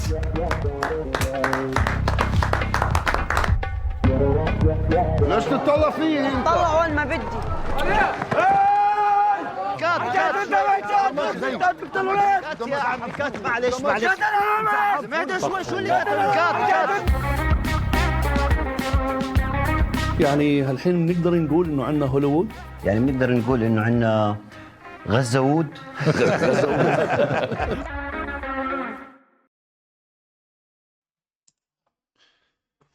Là, d'ailleurs, vous pouvez retrouver la chronique quotidienne, une chronique musicale quotidienne sur le Discord, dans la catégorie On parle musique. Hop. Alors, Gazawood, hein, ça donne envie, Gazawood. Par contre, je voulais voir Tarzan, Nasser et qu'est-ce qu'ils ont fait. L'Ixar Club, bonjour. Merci beaucoup pour le raid. Que venais-tu, mon cher Lexar? Je te fais le petit choucroute. J'espère que ton live s'est bien passé. Hop. Roman, bonjour. J'espère que tu vas bien. Ah, non. Ton live s'est pas bien passé. Merde. Ah, ça, c'est chiant. Ça, oui, j'en suis désolé. J'espère que c'est pas... Ah, il avait fait Gaza, mon amour, effectivement. Ouais. Je sais plus où j'en suis, moi. Qu'est-ce qui s'est passé? T'as planté, t'as eu du monde qui était pas cool, je sais pas. En tout cas, bienvenue sur la chaîne. Ce soir, on fait le tour des sorties ciné de la semaine. Et donc là, on en arrive à Once Upon a Time in Gaza. Je devais jouer avec mon duo, mais il n'a pas pu. Ah merde. Bon. J'espère qu'il n'a pas pu à cause... Enfin, j'espère que c'est pas trop... Il lui est pas arrivé quelque chose de grave. Que bon, si c'est qu'il s'est cassé une jambe ou qu'il a eu un accident, c'est chiant, quoi. Si c'est parce qu'il a trop chaud, bon. La 2.0 de Seven Days to Die n'est pas adaptée à mon PC. Ah! Oui, alors là, c'est sûr que... il est vivant, bon, tout va bien. C'est toi, Roman, le duo qui devait rejoindre, peut-être, je sais pas. Bon, en tout cas, merci beaucoup de ton raid, ça fait énormément plaisir. Mais ouais, je sais, j'ai pas du tout testé la 2.0 en termes de... comment ça s'appelle? Il est plus gourmand que la 1.0 ou pas? Je me rends pas du tout compte. Peut-être un peu, vu qu'ils ont fait une nouvelle charte graphique. Une acolyte streameuse super gentille. Eh ben écoutez, allez, tant qu'on y est, peut-être falloir que j'attende un peu. On fait aussi un shootout. Parti dans les shootout. Voilà, hop. J'essaierai de passer vous voir. Bon allez, on continue donc sur Gaza. Once Upon a Time in Gaza, pardon. Mais avec plaisir et encore merci pour le raid. Donc on a dit qu'il était présenté au Festival de Cannes 2025 dans la sélection Un certain regard. Et il a remporté le prix de la mise en scène dans cette même sélection. Loin de la réalité, alors que la guerre sévit dans l'enclave palestinienne depuis le 7 octobre 2023, Arab et Tarzan Nasser ont voulu montrer une autre image de Gaza, loin des stéréotypes et exagérations. Surtout, ils souhaitent prouver à travers leur film que Gaza ne se résume pas qu'au Hamas et au terrorisme. C'est la raison pour laquelle le film regorge de scènes de restaurants avec des pharmacies, la plage, etc. En résumé, une vie qui tente d'être normale malgré la guerre. Alors, je pense que depuis... oui, Là, maintenant, les pharmacies, les scènes de restaurant, il y a peut-être moins de chances d'en faire. Une référence au conte cinématographique. L'utilisation du « Il était une fois » dans le titre du film est une référence directe à l'univers du conte, mais également des longs métrages cultes de l'histoire du cinéma, comme « Il était une fois en Amérique »,« Il était une fois dans l'Ouest » ou « Il était une fois en Anatolie ». Alors, les deux premiers sont très connus. Si vous ne connaissez pas le troisième, je vous invite à le découvrir parce qu'il était vraiment chouette aussi. Il devait être un poil long quand même, il me semble. 2h37. Oh non, pas tant que ça. Il avait été Grand Prix au Festival de Cannes. Mais aujourd'hui, au regard, il était une fois en Amérique ou il était une fois dans le... Ah ouais, c'est lui. Il était une fois en Amérique, 3h49 quand même. Et l'Ouest, il était long aussi. Moins, 2h55. Voilà. Ça fait... Bon, là, j'ai dit 3h... allez, 4h, 3h et 2h. 3, 4, 7... Vous avez 9 heures de film sur les 3. C'est bien, ça vous fait passer une journée. Quand il fait chaud, qu'on ne sait pas quoi faire, paf, vous mettez les 3 d'affilée, là, et c'est parti. Mais aujourd'hui, au regard du contexte actuel, les cinéastes donnent une nouvelle interprétation du film comme ils le disent. « Il était une fois » n'est pas simplement le titre du film, mais l'expression de ce qui est devenu Gaza, un champ de ruines où l'histoire a été effacée, où le présent est imprégné de sang, où l'avenir est de plus en plus bouché. Une ode à Gaza. Tout a été détruit, mais c'est vrai que Gaza avait une vie très active avant. Oui, oui, on a passé plusieurs documentaires, enfin, on a eu plusieurs documentaires qui le prouvaient. C'est vrai qu'on a moins de films de fiction qui venaient de Gaza, de Palestine, mais il y a plusieurs documentaires qui le montraient bien, oui. Et d'ailleurs, moi, j'ai toujours admiré la résilience des Gazaouis, d'être âgés continus, agressés, bombardés, et malgré tout avoir cette vie très active, très joyeuse, très... Et je pense que tu dois avoir ce truc-là, autrement tu sombres complètement dans la déprime. Présenté à Cannes en 2013, Condom Lead, le film des jumeaux arabes et Tarzan Nasser, est le premier film réalisé par des Gazaouis à être accepté dans un festival. Ils ont ensuite présenté Gaza mon amour, qui était très joli. Alors, le premier Condom Lead, je ne connais pas du tout, mais Gaza mon amour était très chouette. À la Mostra de Venise, avant de revenir avec Once Upon a Time in Gaza, selon leurs propos, ils rêvent de réaliser un film purement palestinien qui n'aurait rien à voir avec la politique. Et pourtant, enfin, quand tu fais un film comme ça, forcément que c'est un acte politique en soi de réussir dans un endroit où tu es toujours surveillé, toujours contrôlé, tu peux pas vivre normalement. Déjà, faire le choix de vivre normalement, c'est quand même un acte politique. Et tourner en plus un film dans ces conditions-là, c'est, à mon sens, un acte politique assez fort. Tournant politique, on continue. Le choix de l'année 2007 pour placer leur intrigue n'est pas anodin, car c'est l'année où le Hamas a pris le pouvoir sur la bande de Gaza, après leur victoire aux élections législatives. Comme le confie Arabe et Tarzan Nasser, nous avons choisi cette année car elle a marqué un tournant brutal, le début d'une phase sombre d'isolement, de guerre, de punition collective, dont les conséquences cruelles se font sentir aujourd'hui comme jamais auparavant. Nouveau western, les 3 personnages du dealer, du rêveur et du policier corrompu sont des topos universels du western, comme dans Le Bon, la Brute et le Truand. S'ils sont très différents, ils partagent cependant un point commun, le fait d'être victimes d'un environnement hostile, d'une vie difficile qu'ils n'ont pas choisie. Retrouvailles, Arabe et Tarzan Nasser ont fait à nouveau appel à leur directeur de la photographie, Christophe Graillot, après avoir travaillé avec lui sur Gaza, mon amour. Merci beaucoup pour le follow, Roman. Bah, je viens de le faire. En même temps que le choutout. Merci beaucoup. Ding, effectivement. Le Gaza jordanien, comme il était impossible de tourner un film à Gaza, dans le contexte actuel, Once Upon a Time in Gaza a été tourné en Jordanie, mais tout en recréant fidèlement la vie quotidienne là-bas. L'absence féminine se concentre sur les 3 personnages masculins, et les femmes sont ainsi quasiment absentes de Once Upon a Time in Gaza. Un choix narratif de la part des cinéastes, puisque cela représente le déséquilibre émotionnel des personnages et le manque de tendresse qu'ils ressentent. 150 151 même. 151. Voilà, sur mon truc OBS, j'ai 151. Attention, là, on commence à rentrer dans le top de streamer FR. Merci beaucoup, en tout cas. Merci beaucoup pour le soutien.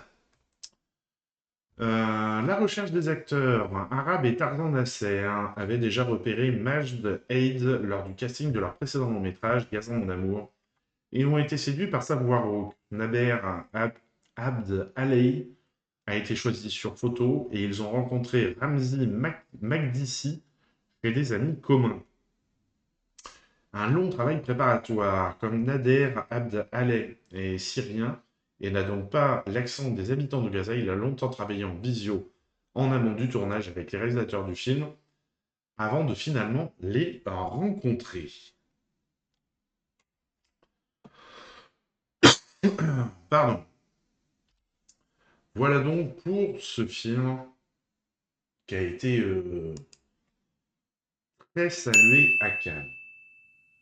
Et merci beaucoup, Maca Mascarade. Bonsoir, Maca. J'espère que tu vas bien. Merci pour le follow. Ça n'arrête pas ce soir, William. Allez, on passe au film suivant. Un reflet dans un diamant mort. Film très particulier, interdit aux moins de 12 ans, qui prend le contre-pied du film de super-héros, non, d'espionnage, de super-espion, tel James Bond, mais d'une manière un peu particulière, avec une introspection, du travail d'espion qui arrive à la fin de sa vie. Alors, pour moi, c'est un des coups de cœur de la semaine avec Au rythme de Vera. Mais attention, c'est un film très particulier. Autant Au rythme de Vera est très accessible par tout le monde, autant Reflet dans un diamant mort, il est tellement particulier que si vous ne rentrez pas dedans, je pense que vous allez passer un mauvais moment et que vous allez vous dire mais pourquoi il a dit que c'était un coup de cœur, Silver, il est tombé sur la tête. Vraiment, il y a un côté philosophique, un questionnement sur l'espionnage, toute une réflexion sur le cinéma aussi, qui sont hyper intéressantes, mais voilà, là pour le coup, c'est très pointu comme film. Je rappelle, il est interdit aux moins de 12 ans, donc si vous êtes juste sur la limite d'âge, pensez à votre justificatif d'identité ou surtout d'âge. Merci beaucoup de la part de tous les cinémas. Allez, on regarde la bande-annonce.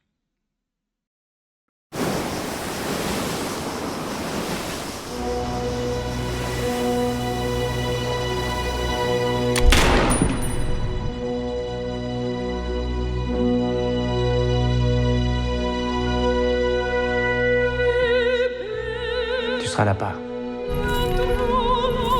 Quelqu'un veut nous piéger.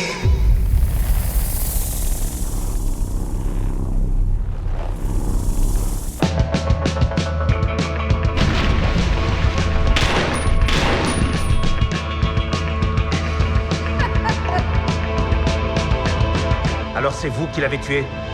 Qui?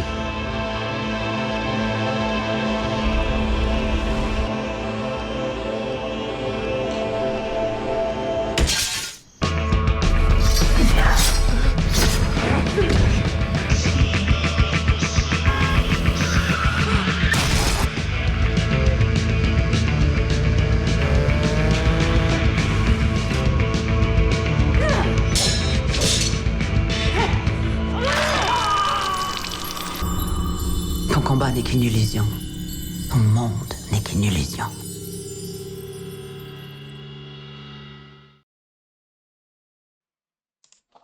Voilà, et le type qui est clairement un clin d'œil, les diamants sont éternels.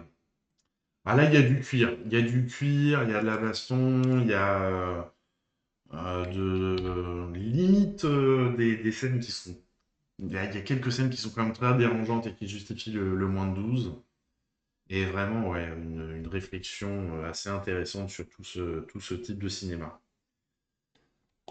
Alors, qu'est-ce qu'on nous dit sur ce film? Reflet dans un diamant mort a été présenté en compétition lors de la dernière édition du Festival de Berlin Et je comprends que des films comme ça, du coup, enfin, je sais pas s'il y a plusieurs catégories au Festival de Berlin. Je m'y suis jamais vraiment intéressé au Festival de Berlin. Je regarde les résultats, mais j'ai pas regardé vraiment la constitution. Au Festival de Cannes, on a plusieurs catégories, et dans sa catégorie, il aurait peut-être pu avoir quelque chose. Au Festival de Berlin, s'il était dans la grosse compétition, ce qu'on appelle les plus gros films, effectivement, il a peut-être eu du mal à sortir son épingle du jeu. Merci pour le look et bon appétit, Alexar, et encore merci beaucoup pour le raid. Travail en tandem. Il s'agit du 4e long métrage du tandem de réalisateurs Hélène Caté et Bruno Forzani. Après Amer, L'étrange couleur des lames de ton corps et Laisser bronzer les cadavres. Que des... J'adore les titres. Laisser bronzer les cadavres, L'étrange couleur des lames de ton corps est peut-être un peu plus classique, mais Laisser bronzer les cadavres, c'est super. Un diamant. Le diamant du titre fait aussi référence à la forme que les deux cinéastes souhaitaient donner à leur film. Comme c'est le cas avec la fameuse pierre précieuse, ils souhaitaient que le récit présente plusieurs facettes et dispose de différentes grilles de lecture kaléidoscopiques qui varient selon l'angle à travers lequel on le regarde. Espion européen, reflet dans un diamant mort, est aussi bien inspiré de James Bond que des différents dérivés et pastiches de la célèbre saga qui existait en Italie dans les années 60 et qui a été baptisée les Eurospy. Faut quand même admettre que c'est plutôt une boisson d'homme. Faut quand même admettre que c'est plutôt une boisson d'homme.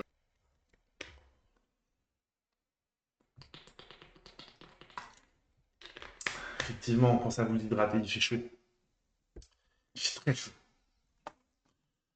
Deux univers opposés. L'idée est venue au réalisateur après avoir regardé le film Road to Nowhere de Monte Hellman, dans lequel il jouait déjà Fabio Testi. Le costume blanc qu'il portait dans ce long métrage faisait aussi bien penser à celui que portait Sean Connery dans la saga James Bond, qu'à celui arboré par Dirk Bogarde dans Mort à Venise de Luchino Visconti.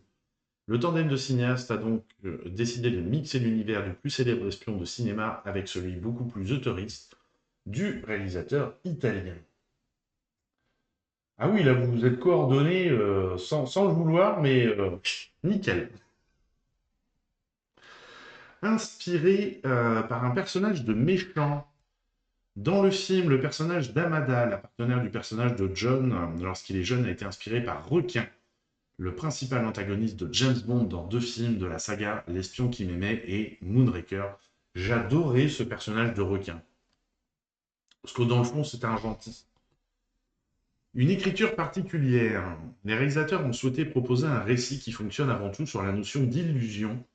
Pour y arriver, ils ont fait le choix de l'écriture stéréoscopique, propre notamment à Satoshi Kon dans Millennium Actress et Perfect Blue. Perfect Blue. Millennium Actress, je ne me rappelle pas de ce film.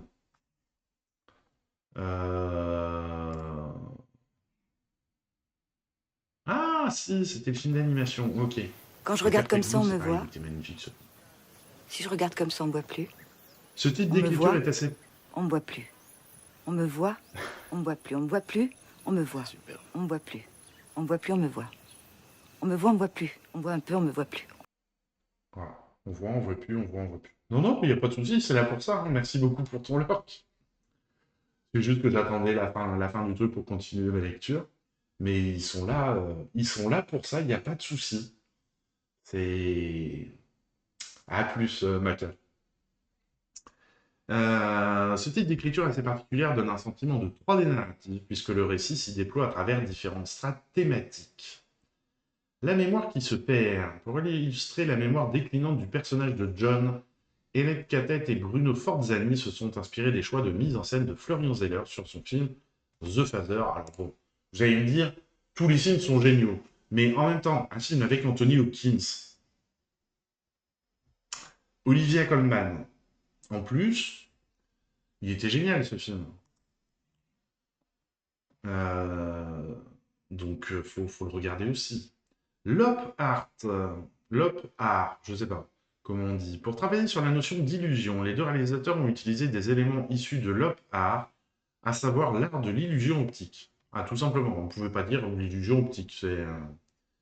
Plusieurs univers. Le choix de Fabio Testi a été une vraie évidence pour les deux cinéastes qui souhaitaient un véritable mélange d'univers dans leurs films. Au cours de sa carrière, l'acteur italien a tourné aussi bien auprès de cinéastes reconnus, Andrzej Zulawski, Claude Chabrol, Vittorio De Sica, que dans des films d'exploitation. Big Racket, mais qu'avez-vous fait à Solange? Lopart. Ok, bah super, merci pour l'info. Mais ils auraient dit tout de suite illusion optique.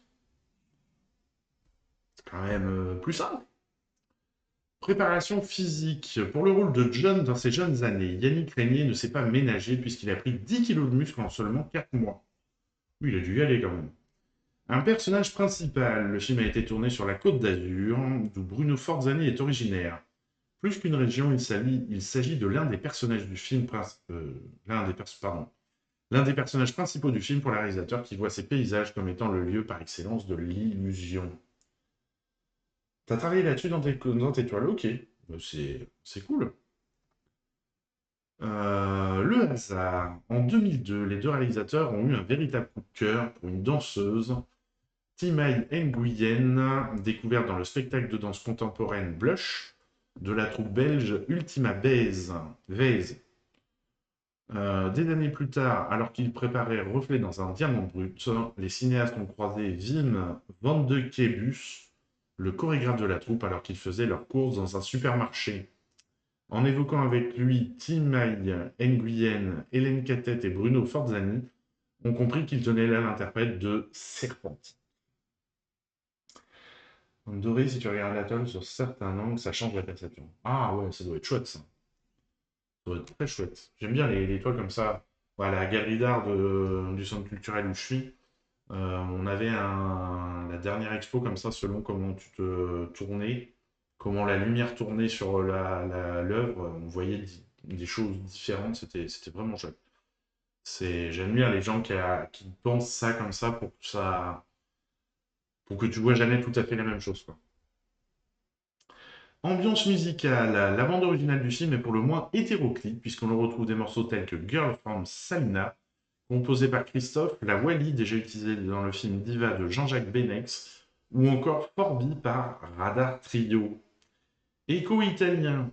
Outre la présence du casting de Fabio Testi, l'Italie est également présente dans le film à travers différentes villes telles que de Ligurie, Gênes, Sanremo, Santa Margherita, Ligure, qui ont servi de lieu de tournage. Voilà donc pour ce film. Hop. Allez, on part en voyage, parce que généralement ils nous proposent des voyages. Avec Ange de Tony Gatliff, on regarde la bande-annonce.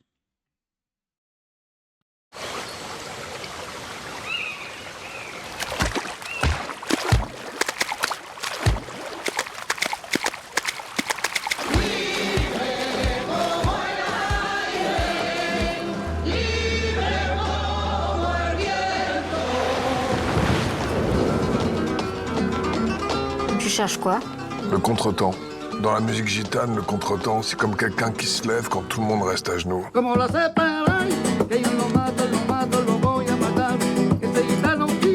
Pourquoi tu planques ton fric? C'est l'argent que je dois rendre à Marco. Rose, Mon amour. elle m'a toujours dit que j'étais de père inconnu. C'est faux. Marco! Tu l'as bien connu, toi? Ange est pudique, et c'est dire je t'aime en musique. C'est tout.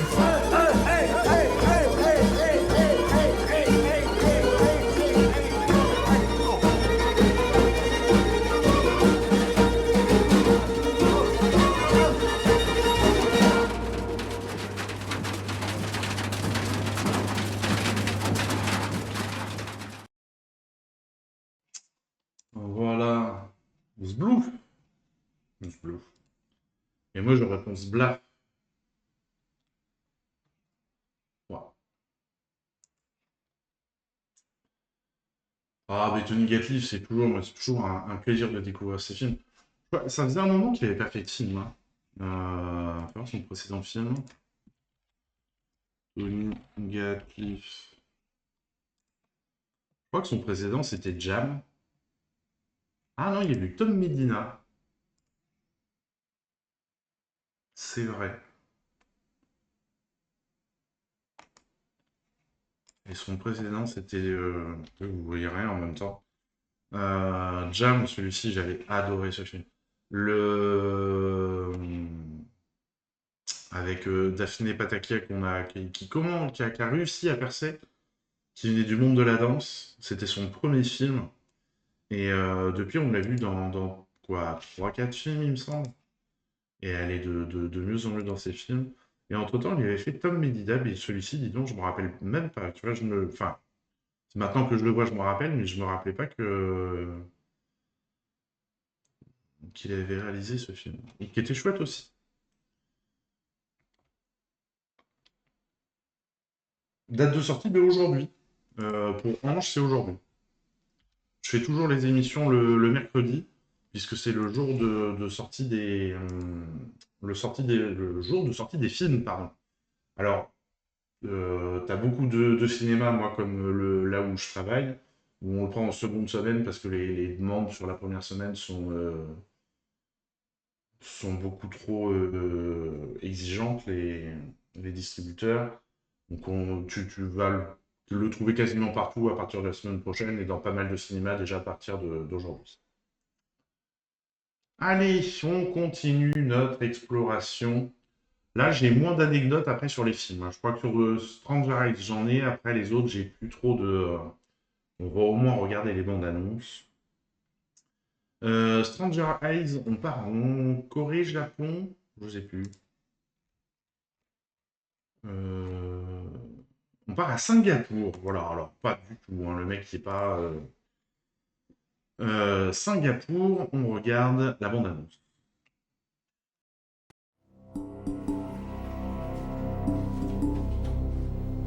你这个是在拍什么？这不是我拍的，刚刚有人送过来的。你是跟着他干嘛呀？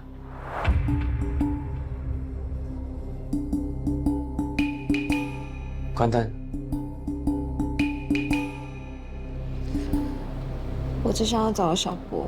我们在你家外安装监控，只要可以找到小波，做什么都可以。小波就在溜滑梯那个地方，然后他就不见了。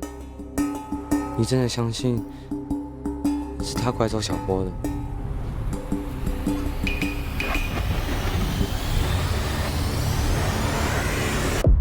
隔壁房间啊，你藏了什么？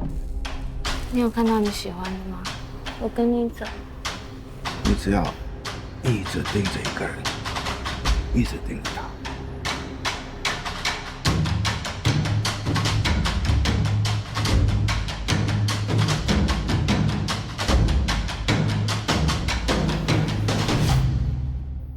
总有一天，那个人就算不是贼，也会变成贼。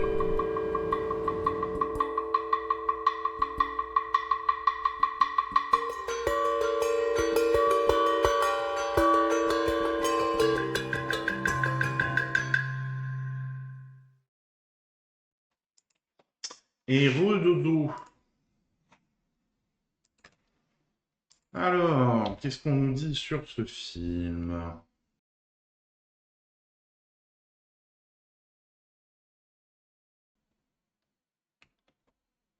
Avec ce bouton-là, c'est mieux, vous m'entendrez parler. Sélection festival, sélectionné lors de la dernière édition de la Mostra de Venise, ainsi qu'au Festival international du film policier de Reims. Les deux festivals sont quand même assez prestigieux. Un vieux projet, Stranger Eyes, est un projet assez ancien dans la carrière de son réalisateur, Siu Hwa Yeo. En effet, la première version du scénario date de 2012. Ah oui, en effet. Or, en raison de nombreux obstacles, notamment financiers, le réalisateur a mis le film de côté et a réalisé Les Étendues imaginaires. On va voir la fiche du film si ça me...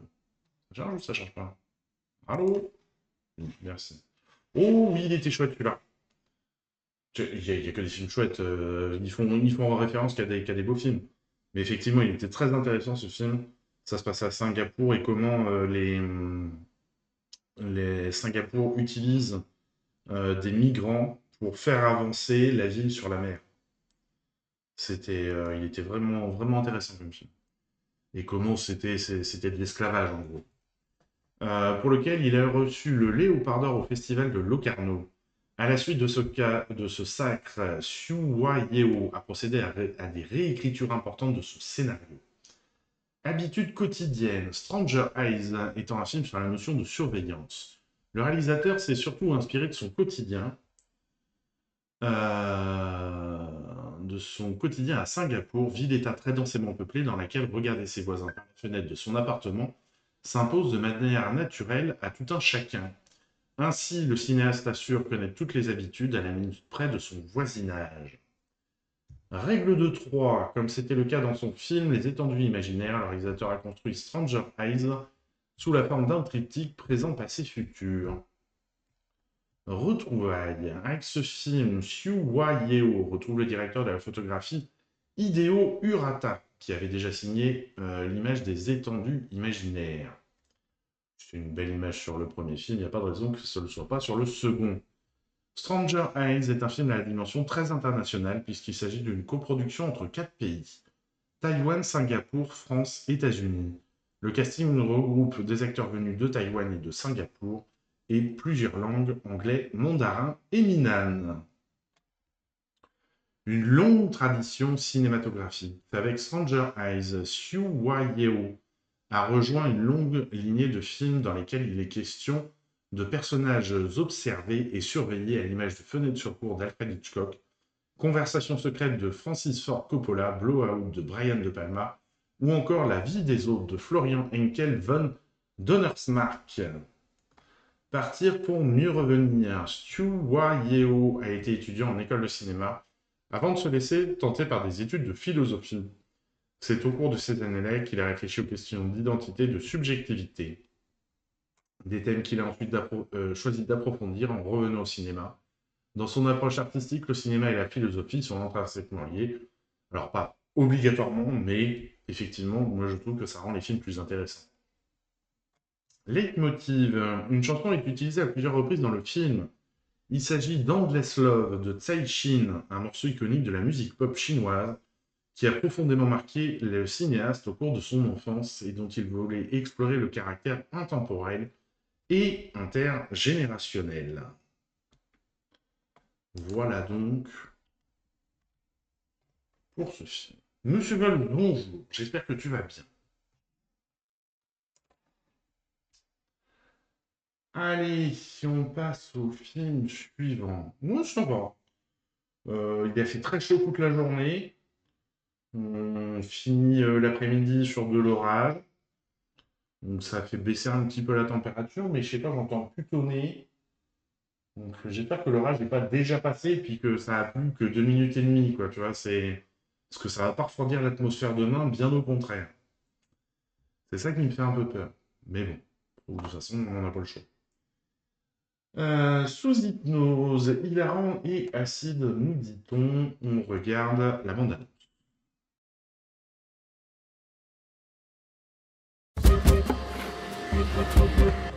Ja, men för de som inte känner till Shake-Up, vad är det för något? Det är en 3-dagars workshop med en pitchcoach. Som så avslutas med en stor pitchkonkurrens. Och så har just er startup blivit utvald. Lite gladare, tack. Jättefint, tack så mycket. På torsdag, när ni ska pitcha inför ett rum fullt av investerare, då är det jävligt viktigt att ni vet vad i helvete det är ni håller på med. Jag har faktiskt tänkt att jag skulle gå till en sån hypnosterapeut. Jag tycker att vi ska testa något lite radikalt. Det enda som finns är min röst. Kom igen nu! Shake up, shake up, shake up! Kan du stoppa? Vadå? Jag føler at du ikke tar det helt på alvor. Ja, mamma, jag vet inte vad som händer. Det bara blöder och blöder. Dette er ikke likt deg. Nei, men altså, hun er helt annerledes. Don't touch me like that. Oh my god. Miska pa on magis kriesa.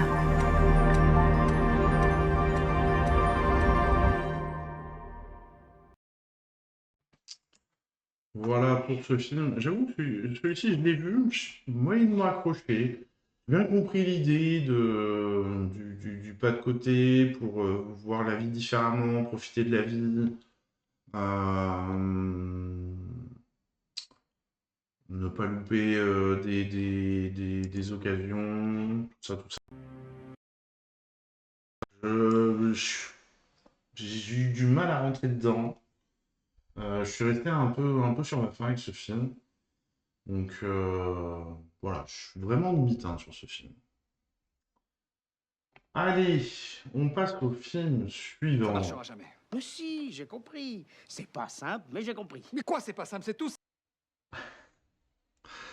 Puisqu'on dit que c'est simple, mon Dieu. Flash Drive. Alors, Flash Drive, bon, j'ai vérifié, il sort bien aujourd'hui. Je peux vous le montrer, 25 juin 2025. Mais la bande-annonce, je sais pas, j'ai l'impression qu'on l'a déjà vue. Alors, est-ce que Arnaud Toussaint, on regardera après, a fait un autre film qui parlait à peu près du même sujet, je sais pas. Mais j'ai eu une vague impression de déjà-vu d'un film. En plus de ça, pas forcément... Je vous laisse juger sur bande-annonce. On va faire comme ça, c'est le plus simple. Flash Drive, la bande-annonce.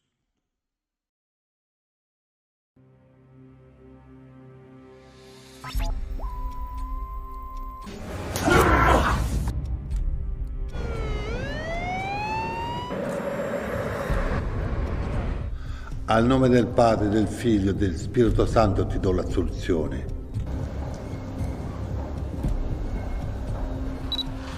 Brad Cole, un agent de la CIA. Il y a un sérieux problème, Brad. Il y a une taupe au sein de nos services qui a volé une clé USB sécurisée. Si ces documents tombaient dans de mauvaises mains, ça pourrait compromettre un équilibre mondial déjà très bancal. Et elle est où cette taupe? Bah voyons à Paris. Ne nous décevez pas, Paul. Où est la clé? Oui, bien sûr, il va nous le rater. Alors? Où est la clé? Quelle clé? La clé qu'Annabelle t'a donnée. Sorry, didn't introduce myself. Rebecca, MI6 agent, British Secret Services. Je viens de comprendre. C'est vous l'historien. L'abbé Bill. C'est vous qui m'avez appelé pour votre livre sur la Seconde Guerre mondiale. Allez, ça rigole. Suivez-moi. Mais non, mais vous m'emmenez où? Dans un endroit où on sera beaucoup plus tranquille. Mais lâchez-moi, mais arrêtez!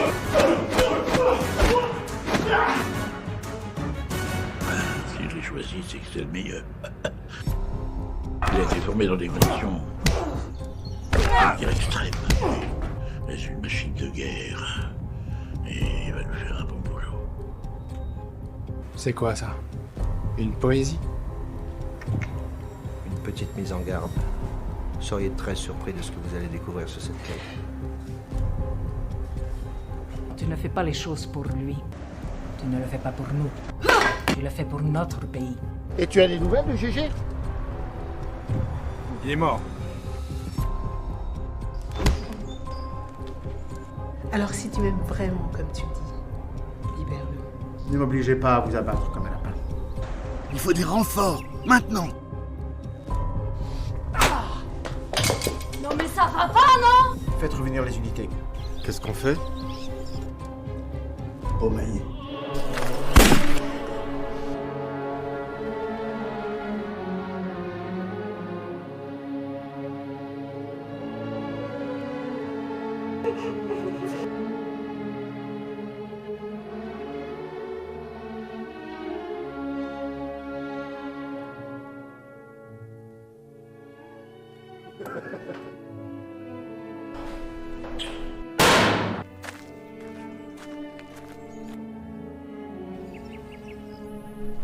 Maman, il s'est envolé.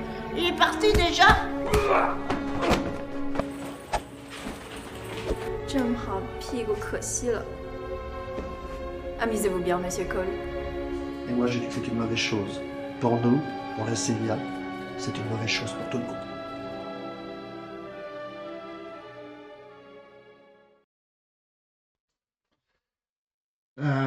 Bonne session gaming, Lexa, et encore une fois, merci pour le rêve. Annonce des enfers, mais qu'est-ce qu'elle est longue! 3 minutes 30. Là là là là. Et donc, il avait fait en 2013 les derniers survivants. Oui, non, bon, ça, c'est pas... Mais ouais, là...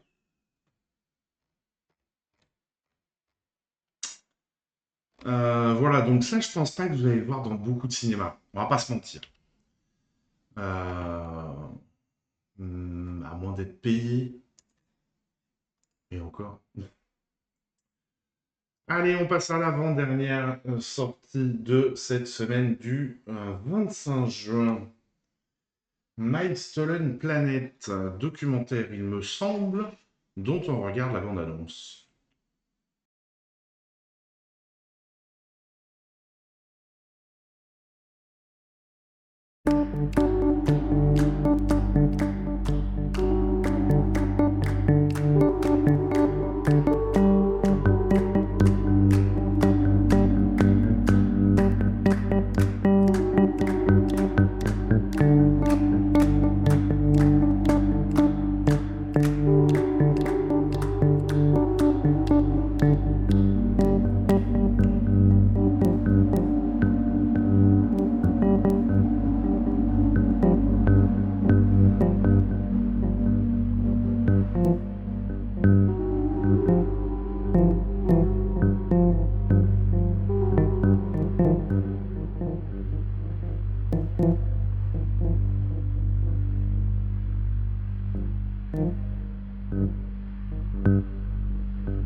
Voilà, donc les mêmes personnes qu'on voit à de leur vie. Et en fait, ça se passe en Iran. Et comment la révolution iranienne, l'arrivée des extrémistes, ont fait que la femme qui pouvait sortir, qui pouvait danser dehors en toute liberté, est obligée maintenant de se cacher pour danser. Voilà, et puis toutes les révolutions qu'il y a eu, les manifestations féministes qu'il y avait eu à l'époque de l'arrivée au pouvoir des mollahs. Et on arrive au moment Bollywood.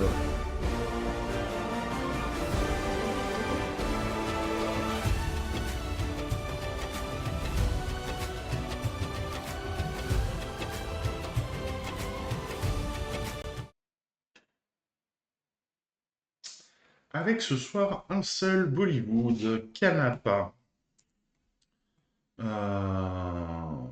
Les sous-titres sont activés. Canapa, on regarde la bande-annonce.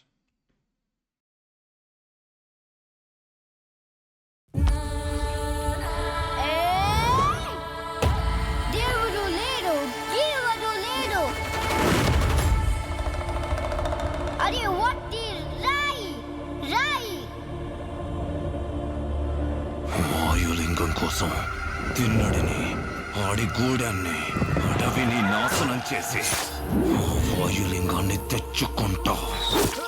ఆ తిన్నడు సామాన్యుడు కాదు. అతన్ని దాటి వాయులింగాన్ని చేరడం అసాధ్యం. వాయులింగం మీద దుర్మార్గుల చూపు పడింది. ఈ వాయులింగ రహస్యం కాపాడడానికి నా ప్రాణాలు సైతం అర్పిస్తాను. ఈ గూడెంలో ఏ బిడ్డకి ఆపద రానివ్వను. ఇది నా ఆన, తిన్నడి ఆన.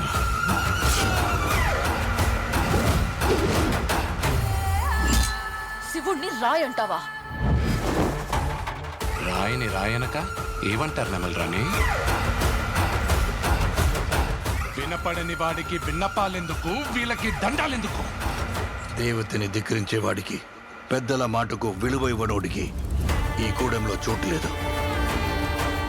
ముందు ఆ రాయిని తీసుకెళ్లి అడవిలో పడేస్తే గానీ నీకు పిచ్చి తగ్గదు. తప్పు మామ, అలా అనకూడదు. ఇలాంటి వాడు మీకు గొప్ప భక్తుడవుతాడని నమ్మకం ఏంటి ప్రభు? నీతో పాటే నేను ఆ సమయం కోసం ఎదురు చూస్తూ ఉన్నాను.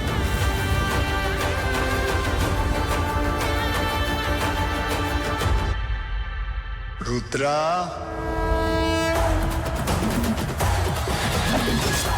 ఎవరు నువ్వు? ఆ పెద్దోళ్ళందరికంటే నేనే పెద్దోడిని. నన్ను మించిన శివభక్తుడా ఈ సృష్టిలో లేడు. ఏమో అనుకున్నాను. నువ్వు నీ దేవుడు తోడు దొంగలే.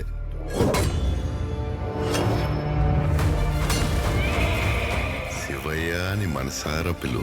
అది జన్మలో జరగదు. ఓ సంతటోడివా? వెలివిద్యలో నీకన్నా గొప్పవాడొకడు ఉన్నాడని తెలిసి అతని బొట్టని వెళ్ళి తెప్పొట్టించింది నువ్వే కదా. వెళ్ళబోయ్యా, వెళ్ళిక నుంచే. నేనింక నిన్ను వదలను. ఇది నా అన్న, తిన్నడి అన్న. శివలీల.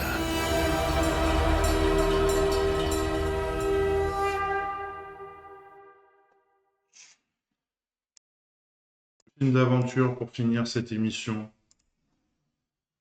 Que demander de plus? Bon, et bien mesdames et messieurs, nous arrivons à la fin de cette émission. Voyons voir. Voilà, et le rendez-vous du mercredi est là, j'ai envie de dire. Il vient de lancer il y a 4 minutes. Je vous envoie chez ce cher Hypnogeek.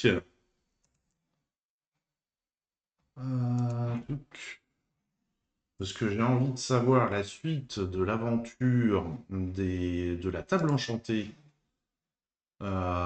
dont il est le maître du jeu et dont notre cher Ponce de Cake, qui était là tout à l'heure, est un des joueurs. Voilà, encore une semaine de cinéma avec plein de films divers et variés. Toute la diversité du cinéma était encore représentée cette semaine. Voilà, que dire de plus? Mais pas grand-chose. Je vous souhaite une très bonne soirée et je vous dis à la prochaine pour de nouvelles aventures. Bonne soirée et rendez-vous chez Hypnogeek.